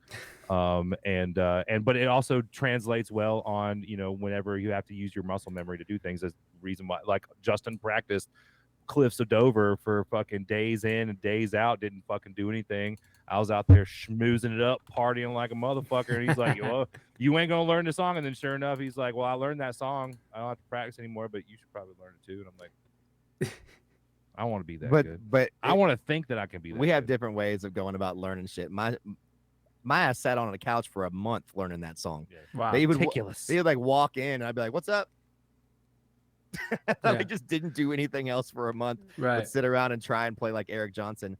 But Logan doesn't have, my attention span is ADHD ridden in like a hyper focus kind of way. Right. So I once I get my mindset on something, it's just fucking blinders. I will just neglect everything else in my life. I'm not eating. I'm not cleaning myself. That's exactly what it is. I know that. Logan would be like, "What about this?" I'm like, "I don't give a fuck about that." I did program you could do to make me give a fuck about that. Yeah. Me, on the other hand, I was like, I got 6 things to take care of, and if those 6 things don't get done today, I'm a piece of shit. I'm a piece of shit, and I'll be a piece of shit tomorrow because I won't do them then. Yeah, no, man, I have that same mentality though, Joe. I'm ADHD as fuck, and like once I get something in my head, it's just like it's obsessive, and like I'm just gonna keep going. And it's a double-edged sword for sure. It is, and then on the other hand, it's just like I just somehow cannot close the cupboard door. Like I just can't seem to close the cupboard door. Me, dude. I'll walk out and and because you do it mindlessly, you walk out like do something and just leave shit out, and then you walk back to what you're doing, and that wasn't even a consideration. Yeah. And it's and to somebody with the hyper focus ADHD, what happens is you just don't value that. You're just like, that's not important right now, which pisses off like the people you live with. It pisses off everybody else in your life. It directly affects your interpersonal relationships. I've got too many people in my life that I stay in constant contact with, and I'm like, I can't be letting these people down. He just doesn't have the affliction that we right? Yeah, the affliction. But for me, at the end of the day, when it comes time to like say put together a fucking studio for streaming, I will do that. Yeah. And so if you put up with my fucking like I left dishes in the sink, I'll have a studio for us. Right. And that's what I told him at some point. I was like, bro, listen, if you just let me do this, you won't have to do shit in here. I will fucking hook it up because my brain, I'll stay up till 10 a.m. until I get the fucking thing done. It's just how my brain works. And I love it because there's huge like serotonin bumps the rewards. when you're like in the middle of it, dude. You're just like, this is amazing. And of course, I can't relate. I like he doesn't have the same thing. Yeah, the serotonin bumps are something different for me in the stream. You know what I mean? It's like, you know, the serotonin bumps is like that, like I guess the accolades, the things you're like, oh man, this is really cool, or like, oh man, we have this many people watching us.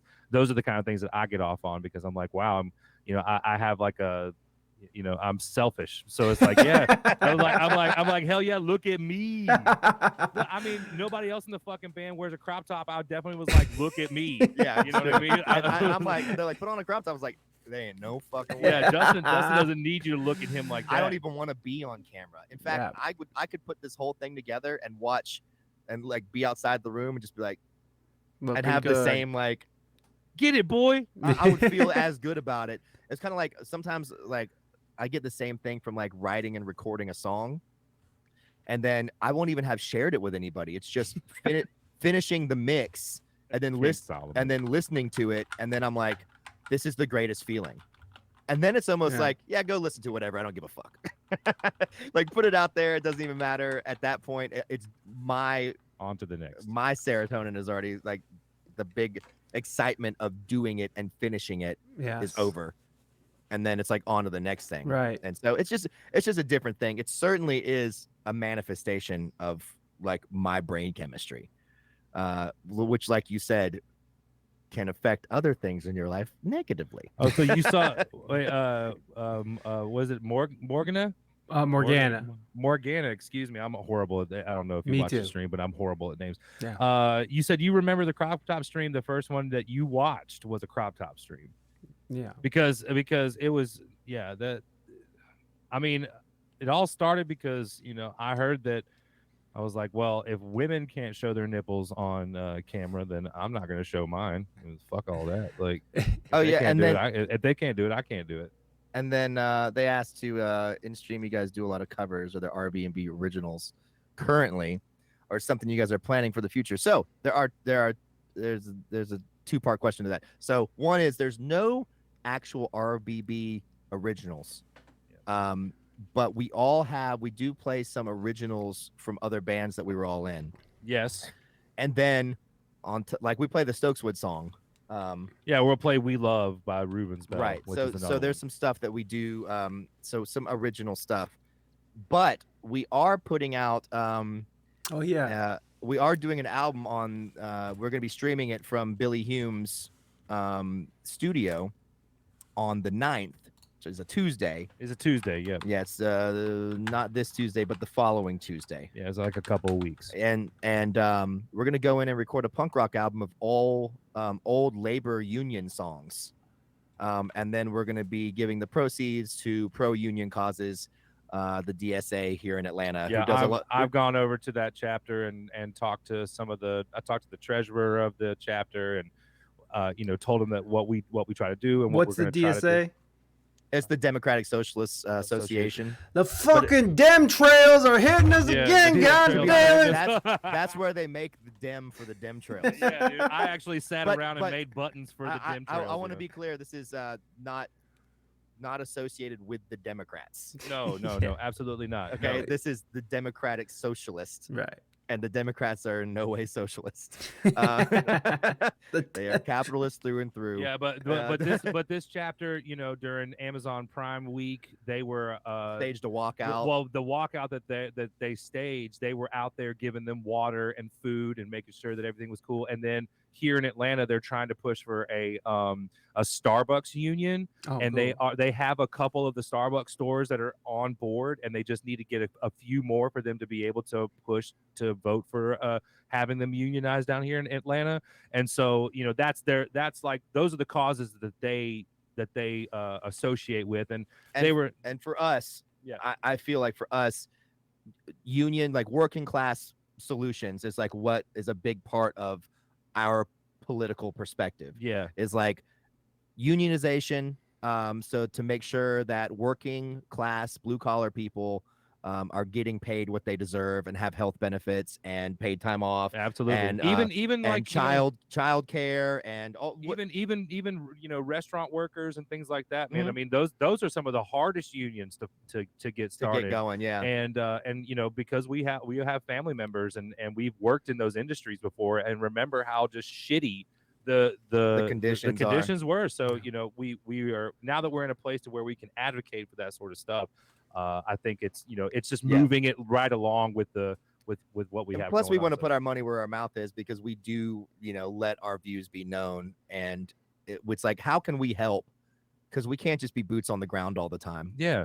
You know, we have to fucking and we also know that too, that maybe even some of our listeners and you know, followers and stuff like that, they work those kind of jobs, they work in those kind of conditions, and we want them to know that we are doing what we can. We feel their pain, and we want to help in any way possible, you know. So basically, we'll go in, we'll do this album. Yep. We'll put the album up, then all proceeds will go to this cause. And you know, I'm hoping to continue to do this. Yeah, it's an event. It's possibly like a few times a year. You know, the other day, Logan, I was when I was going through the songs or whatever, I started to I read the comments in the YouTube sections of the songs and stuff. Oh wow! And well, I was just reading it, you know, because you're on a YouTube page and you're listening to it, and you just see the comments, you know how it is. And this guy wrote this thing, and I was like, oh, that's pretty cool. I was like, oh, that's that one guy, that one philosopher. And I went over to like that thing and checked out the book. And I was like, oh, I've been meaning to get my hands on this book or read it or whatever. And then I started looking at the book. I was like, man, you could write a song about every chapter of this book.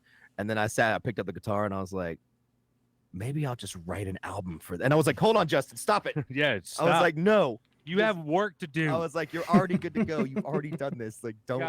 But that's what I gotta do to him all the time. I was like, hey man, you've already got this. But it got me thinking that like maybe the next time, like we work on actually like writing an album for it. So to answer the question, yeah, although there is no original stuff, we have where we talk about how important it is to be to maybe have some of that original stuff that talks about some of the things that we associate with. And you know, the only big hiccup is that we haven't you know, there it just doesn't seem like it's the right time to do it, because it would be too much on our plate right now. Yeah. But we have the capability of doing it. We get this one going, and then I think it's going to give us like, you know, a kick to like, you know, kind of push us along to start doing that. So this won't be original. We'll be doing all like old labor folk songs essentially. But they're all like you know, public domain songs that we're just re-recording. Maybe they are. I think the melodies are, you know what I'm saying? So it's like some of the all the proceeds some of the lyrics. Yeah, it's all the proceeds are going. Yeah, all the proceeds are going to charity from here to the end of time. So, but we were talking about having some other streamers possibly sending over some vocal tracks and like singing on it and stuff, and you know, people that we've met. Adriana Vega is one of our. She's interested in it because she's interested in it because she sat in with us at one time, and she's pretty leftist. We all went out to go eat beforehand, and you know, you don't know. We're like, if you haven't heard us say it, like we're just like two dudes from Atlanta that are pretty unsuspecting. Yeah. I'm a white dude with a shaved head, so in Atlanta, so you know, you can only wouldn't just look at Logan and be like, he's a radical leftist. Yeah, and you know, I talk a little Southern, you know what I mean, you know, when I get nervous. So of course, yeah, you would think that all of a sudden this guy doesn't understand what the deal is, and if I don't, I'm always down to listen and make sure that I'm on the right side of things, because there have been several times where I did not understand. And but I am always down to learn how to understand and give somebody that respect. Logan's on a political journey. I'm on a very, you know, I just, like I said, I grew up in rural Georgia. So yeah, I'm talking about rural Georgia. And I grew up in the city, so I was always like, fuck this shit. I remember when I didn't think climate change was real. I remember being like, the Earth will kill us all before we kill the Earth. Well, you know what? I think, like just sort of bringing it all around, like I think that's the biggest thing that we should all be striving for is to have our ears open, be able to understand where people are coming from and not have to like hate them because they think a little bit differently than us and not, and cast them out into the fucking icy waters. I You're think trying to bring people over if you can. Right. Like, but that's how obviously- Get things them out of the happen. icy water, man. Like obviously Nazis can go get fucked, but there's extreme. Let them go to the water. There's extreme people that I'm like, no, you can go get fucked. I'm not Right. even trying to fucking. I But I don't understand want. that. But I also don't want you influencing anybody else. Wow. So I agree. Like it is. You do have to think pragmatically when you're talking about trying to remain open ideologically Mm. and to bring people into like what you feel is like what's best for, because everybody's going to have their ideas about what's best, and some people are just of how some people are you're- just some people are just apolitical, Yeah. and sometimes you can bring up something and they're like, oh shit, I never thought of that, Yeah. and then all of a sudden it sparks something in them and they're like, that is actually a good reason. It's like Logan was pretty much apolitical. Yes, Right? I was apolitical and a smidge religious when I first met Justin. Dip that shit in the blood. Yeah, well, the religion thing was that was a really quick conversation. And Justin, I remember the day. I'll never forget the day. That I didn't even Justin- tell you what to think either. Yeah. He just asked me. He was like, "So, what about religion? Do you like?" And I gave him my answer, and he was like, "Do you ever think that none of that really matters?" I was like, "Well, because I didn't say that. I'm trying Your to- beliefs I'm trying mean nothing. I did not say that. That would not have. I'm trying to summarize about how all I it did is- how it all I sparked did a is- conversation. All I did is He's ask like, what- listen, your beliefs are garbage. Fuck you. You know I didn't say that. He did not say that. No, I would have never ever been like, would you ever think about all the shit that you think is stupid?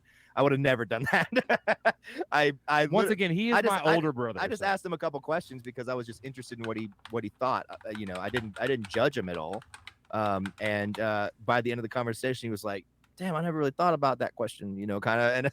And the next thing you know, he's like, I don't know what the fuck I believe. Yeah, I was like, well, whatever I believed before, I definitely don't see the rationale of like continuing to think that way, thinking that it's going to benefit my life in some form or fashion. And so once again, I mean, I'm down with that in any capacity, whether it was religion or my political views or, the how I might be judgmental of certain aspects of people. And that I started to, because of that question, I started to reflect on why those questions were important to me. And when it all came down to it, I was like, whatever the question is, the answer should be you're included.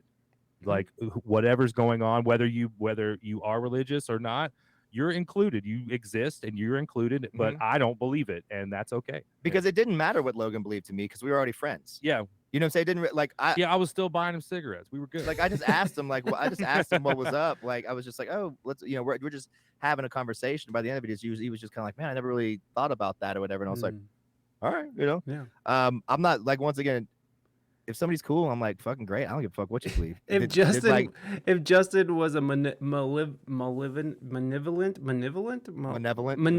fucking cult leader, he would fucking Justin would be just like he would be fucking Justin's never mind. I'd have all the wives. No. Yeah, he would have Justin's wife, and he would be fucking Justin would be paying him a stipend every month, like fucking his tithes. You go, man. I don't want.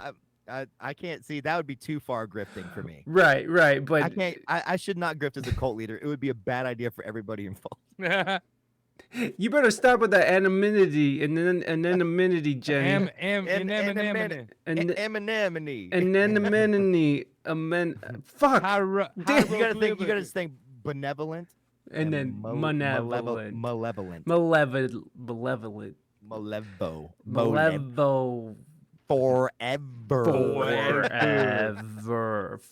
F's in the chat. Listen, you better calm down, Jenny.